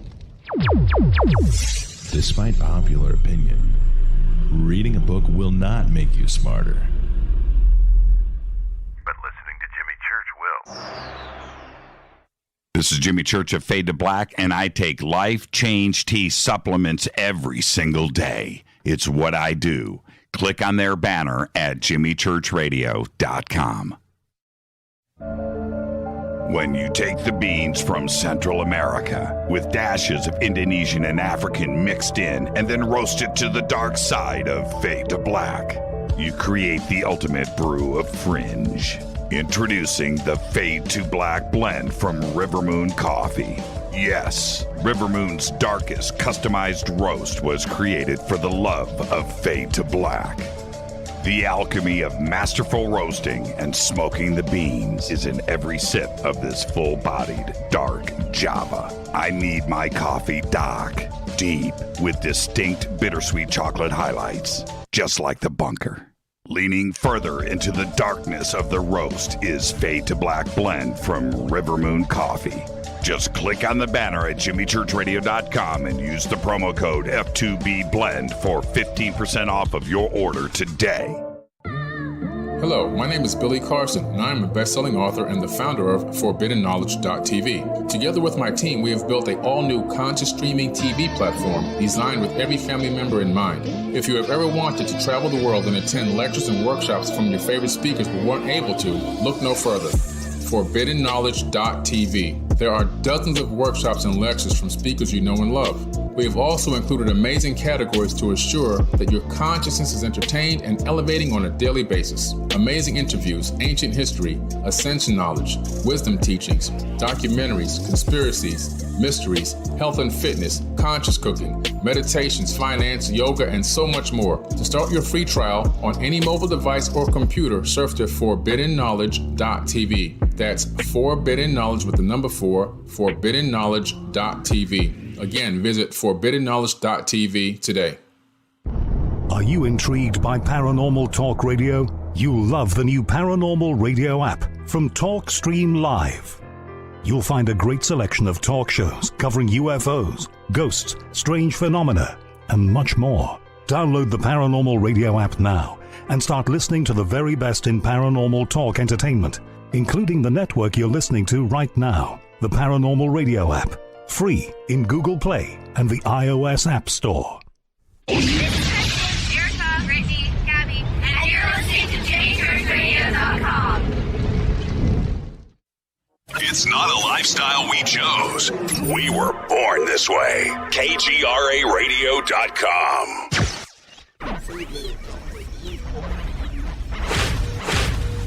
This is KJCR at JimmyChurchRadio.com.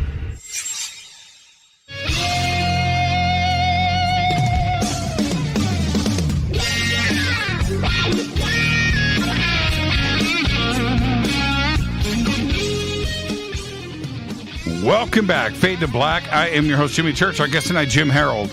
Heading into overtime, we're gonna go pole to pole tonight with Jim, and I seriously want to take advantage of this time. And one of the things that I enjoy most about this show, and we don't do it enough, is campfire stories. We don't do it enough, and every time I finish a show like this, Jim, I'm so satisfied. And I know that the audience, this is, I wanted to talk about this earlier, is that growing up, when you listen to talk radio, the best talk radio is when it is purely theater of the mind, where your head just gets into it and you paint your own picture and you just go for it. And that was something that I always wanted to do here on Fade to Black. And when I do shows like this with you, I'm enjoying it, but I know that the audience, they're able to paint this picture. It's the theater of the mind. And I just, it's the best for me. I think it's the most satisfying version of talk radio out there, and I want to thank you for that. So now, that being said, I got to have another campfire story. Well, it's weird because I find, and thank you for those kind words. I find that we get a lot of stories, good stories, interesting stories that circulate somehow or surround the idea of artwork. And I have too many to mention tonight, but one that strikes me from many years back, beginning of the show, maybe the first few months, and I actually communicated with the gentleman, and we're going to have him on YouTube to retell it and take some audience questions. But this gentleman, Jay from California, and this is a 10-year-old call, so that's how strong it is in my mind. He tells a story about a painting and some weird things that surrounded it. So his mom was, I guess, split from his dad, so they were living with a friend and their kids in this apartment. They were sharing an apartment. And the mom had gone to an estate sale and had purchased a picture of a rocking chair, of a woman in a rocking chair, like wearing a white gown. And they said that this house, I think it was in San Francisco, that it had, there were rumors that it wasn't exactly satanic worship going on there, but maybe some kind of darker things were going on in terms of some rituals and things. That was the word anyway. So they bought this painting and they put it up, and all of a sudden strange things started happening. They would nail it up to the wall, and when you put a picture up, if you like angle the nail up or whatever, and it would just start falling off the wall. And that's how it started. This picture with this woman in the rocking chair. And then it got weirder, because then they started having like whimpering at night. They would all go to bed and there would be this whimpering. And this actually reminds me a lot of the Roadhouse Saloon story. And there would be this whimpering, and it was very strange. And then it became wailing several nights later. Just this crying. And they were all scared, and they would get up and they would look around and they wouldn't see anything. And then finally, a few nights later, it got the worst ever. Jay and the family was awakened when there was this like almost screaming and crying and wailing. And they said it was so bad the pipes were shaking. And at that point, the mother got the kid and her friend got her kids, and they said, we're getting out of here right now. This is just too intense for these kids. So they went out to the car. Now, the way the parking lot was is you could see like their picture window or like their patio window from the parking lot. They look up, and there's a woman sitting in a rocking chair, rocking back and forth. The woman in the painting. So it's kind of the reverse of the Roadhouse Saloon. And Jay said that he doesn't know where the painting's at. They left. They never came back. They went to, I think, his grandma's house. And they still don't know what happened to the painting this day, but that painting essentially came alive, and there was some kind of dark energy. And it really makes me wonder about this. And I kind of to turn the tables on you, and I hate to do this when I'm somebody else's show, but to ask you a question. Do you think objects hold energy? Do you think that is a thing? I believe it is. What do you think? I do, and I have this. I'll hold it up for you. One of the Fadernauts, their mom, made this voodoo doll. Oh, cool. There it is. It's a Jimmy Church voodoo doll Cool. with the guitar. It's got the fade to black shirt with the skull, right? Okay. And I'll hold it up to the camera for you. It's pretty close. It's got the gray beard. And, yeah. You know, there he is. And he's got this little white Stratocaster. Right, he's got headphones on, right? Okay, all right, pretty cool, right? Okay. Yep. This guy, I used to sit over here in the corner, and I would have him standing up, right over there in the corner. Right. And one day, I came into the bunker, and he has moved. And I thought to myself, did I pick him up? Did I move him? Yeah. And just forget about it? Okay, whatever. So I stand him back up and I put him back in the corner and kind of forget about it. Come back in to the studio a couple of days later and he's moved again. Oh. And I don't stand him up anymore. I leave him laying down and sometimes I put stuff on him. You know what that reminds me of? That reminds me of the old Twilight Zone, The Dummy with Cliff Robertson. You remember that one? I do. And he's like, and then the puppet, the puppet comes alive, and he's like, "You put words in my mouth. You made me what I am. I hope you're happy." and that started to flip me out a little bit. Sure. And so I'm resolving it in my own mind. I'm going, okay, I just moved it. I just forgot. Air conditioning turned on, blew him over. I'm thinking these Michael Shermer. Yeah, and I do that too. Yeah. But after the second time, no, he stays in the laying down position and sometimes with a heavy object on top of him. So I go back and I think about some of the famous things in the past with these objects that I think they carry things. I think it's residual. I do. Dolls freak me out. I do believe. I talked to Rosemary Guiley about this a few times. I do believe. Yeah, and I think you need to be careful. You just do. You just do. Well, that's the thing.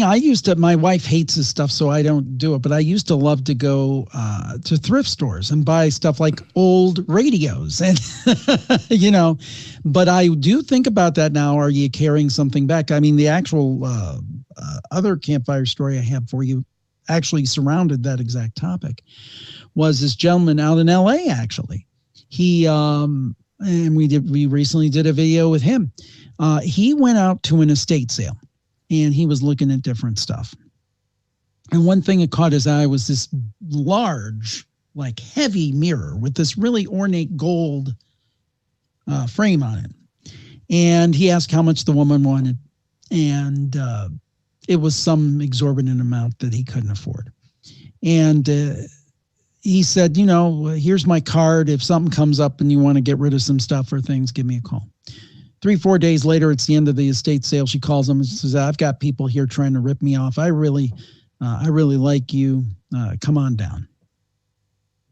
So she gives him, and you know what? He actually he did not look at the mirror originally, but the mirror was there. So anyway, he went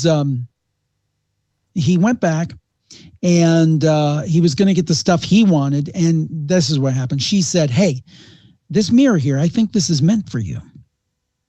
And she just like throws it in, I think, or gives it to him very cheaply. So he takes it home and he puts it in an upstairs bedroom. And anyway, weird stuff starts happening in the house. Voices, all kinds of weird stuff. So one day he's taking a nap in the bedroom where the mirror is. And he wakes up and he's groggy. And he sees a group of people in his room. And there's one guy, and they're dressed like in old-fashioned clothes. And he walks up to Michael, was his name. Walks up to Michael. And he says, we came with the mirror. Wait, that's not over yet. We like to dance. We didn't get to finish our last dance. That's where you come in. And there were these people in the room, and then they disappeared, and he's like rubbing his eyes and stuff, and it was real. And then he told the whole story about how there was all this paranormal investigator come in, and but the weird thing is Michael was on the YouTube show a couple of weeks ago, the Campfire Deep Dive, and he had the mirror in the background. He kept the mirror, and I'm like, dude. I would not keep that mirror. You got to be joking. See, I'm a coward, man. I would be like, some people say, what if you saw a demon confront you? And it's like, well, I'm not very fast, but we find out how fast I really am. mirror from the thrift store coming home is just a bad idea from the word go. Mirrors are something I remember hearing Art Bell years ago talk about closet doors, that you shouldn't keep a closet door open. And I've also thought that mirrors are and I think it's a long held thing that people have thought of mirrors as a very mystical thing. And even getting into talking about Rosemary again, it always comes back to her. She was great. Scrying and things like that. Mirrors are an interesting thing. Now, check this out. Okay, I've got a mirror rocking chair story. Ooh, now, the synchronicity. Yes, very strange. Okay, Graham Bonnet, the singer from Rainbow and All Night Long, all those hits. Great, one of my favorite singers. And so Graham, today his image, well, it has been, he's got very short hair. Now for, very clean cut GQ, and he always wore a suit on stage, even though he's singing these rock anthem, huge songs, these big hits with that voice, but he had the GQ look, right? And this is how he got the look. He tells his story. He comes on Fade to Black, and he says he gets the gig with Rainbow. They go and they record the album All Night Long, and a couple of songs are number one. And they have their big debut is at Castle Donington, sold out. It's like 500,000 people, right? Okay, wow. This is all kicking off. He's living in London, and at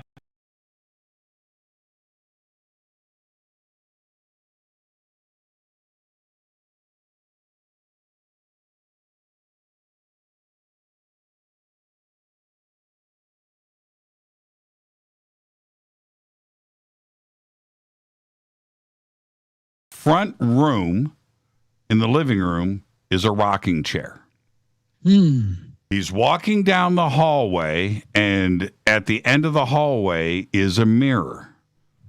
And he's walking down the hallway, and he sees in the mirror somebody sitting in the rocking chair. And he's alone, right? And he stops, he freaks, he turns around, and he walks back, and sitting in the rocking chair is Dean. Dang. Oh. Yes. And so Chills. He sits down and has a conversation with James Dean in his living room. Oh, my gosh. Now, Castle Donington, the concert is about to kick off, like in a couple of days. And after the conversation with James Dean, the next day, he goes to a barbershop and cuts his hair off, like James Dean, right? And then he shows up at Richie Blackmore, right, the guitar player for Rainbow, hasn't seen Graham in a couple of days. The last time he saw him, he had the long flowing locks, right? He's the front man. He's the singer for Rainbow, right? So he shows up at the gig at Castle Donington in a suit with the GQ haircut. And Richie lost his mind. He's like, dude. Yeah, you're telling me you're premiering. Right. Yeah. I can't have you walk out on stage looking like this. You're a rock star. This is Rainbow. We got 500,000 people out there. And they had a confrontation about it. And he goes out, he does the show. It's a famous concert video of Graham walking out on stage. You don't know about what just went down backstage before the show, but that's the story with the short hair. And Graham today has got the GQ haircut, all because of the mirror and the rocking chair in his house. I believe in divine inspiration. If you hear like famous songwriters or famous writers in general, you'll hear this repetitive thing where they say, well, I wrote my biggest hit song in 10 minutes. I don't know where it came from. It just came to me. And where does it come from?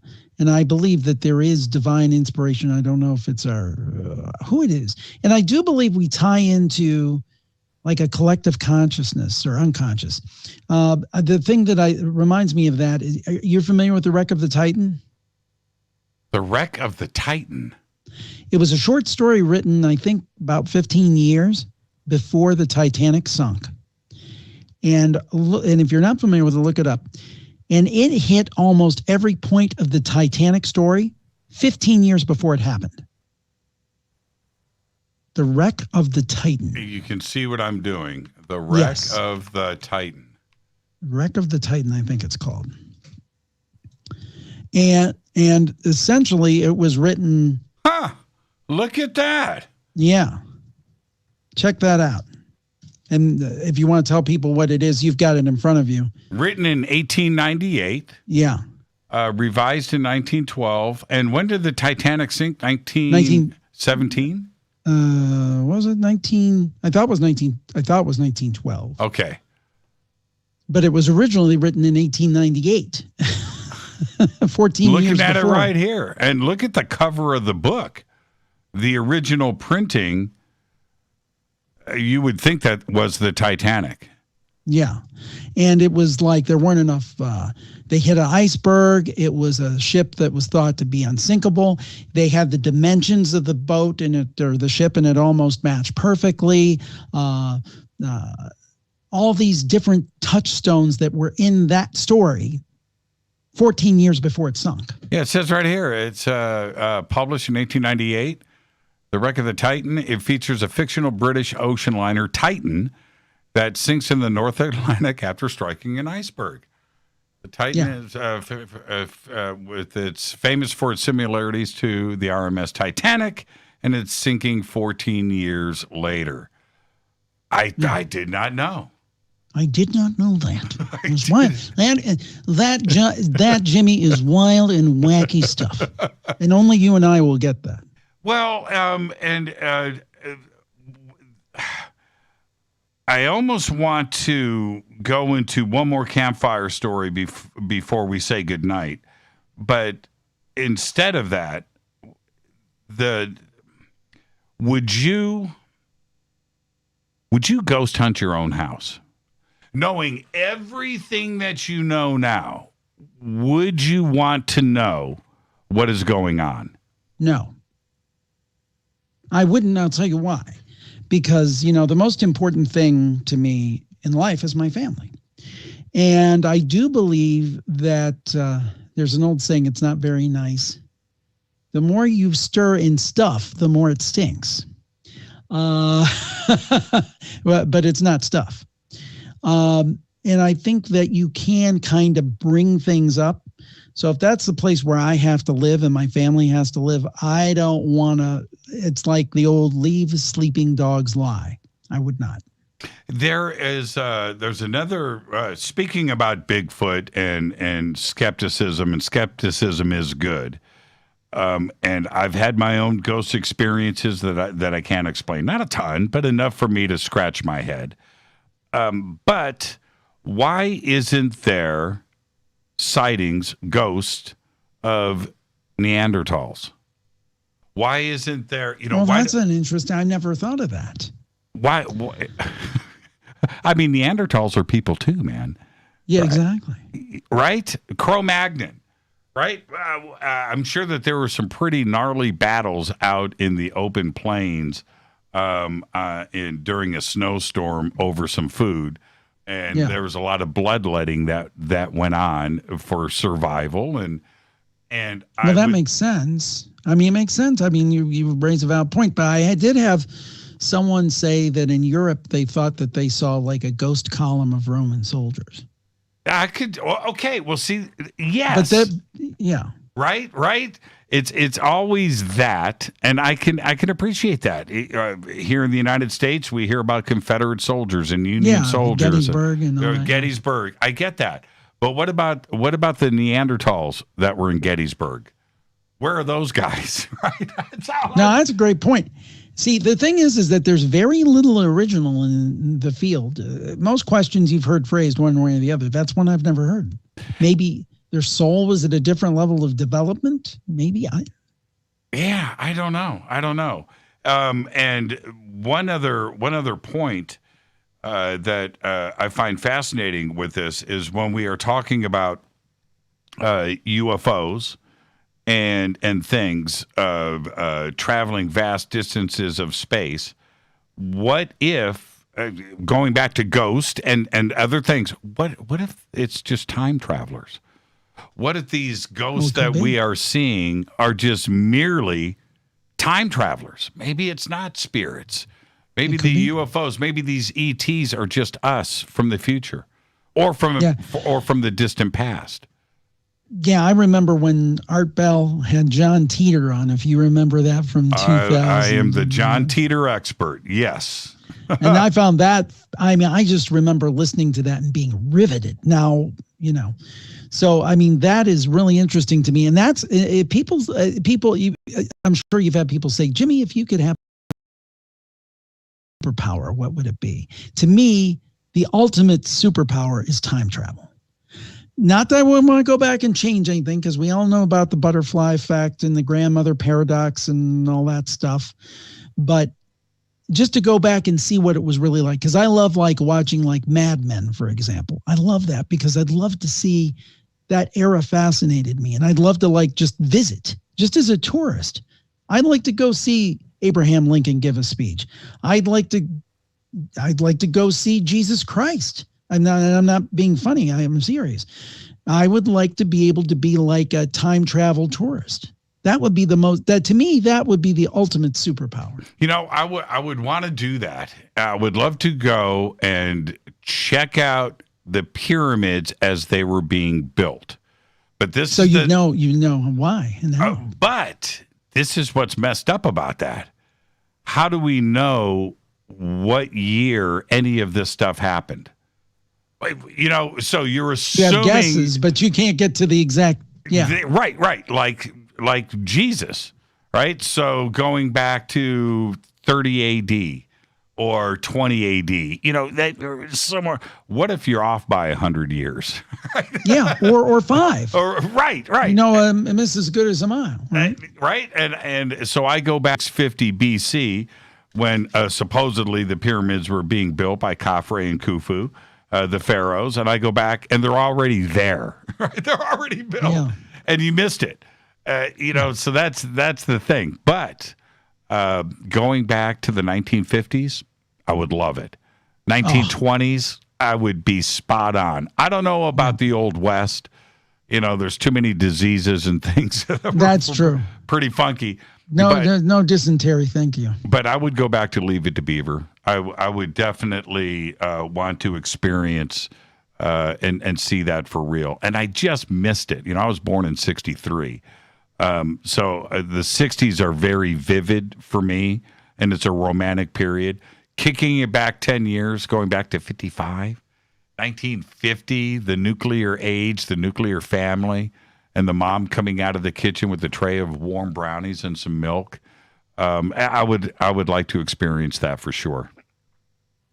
Yeah, it would be cool. It would be very cool indeed. Now, as has this conversation been. Just an amazing night, and we've got to roll out of here, Jim. But before we do, you've got 4 sites. We've got everything over at jimmychurchradio.com, jimharold.com, jimharoldplus.com, greattvpodcast.com, and soulmatestoriespodcast.com. Everything is over there. Jim, where's the best place for everybody to reach out for you?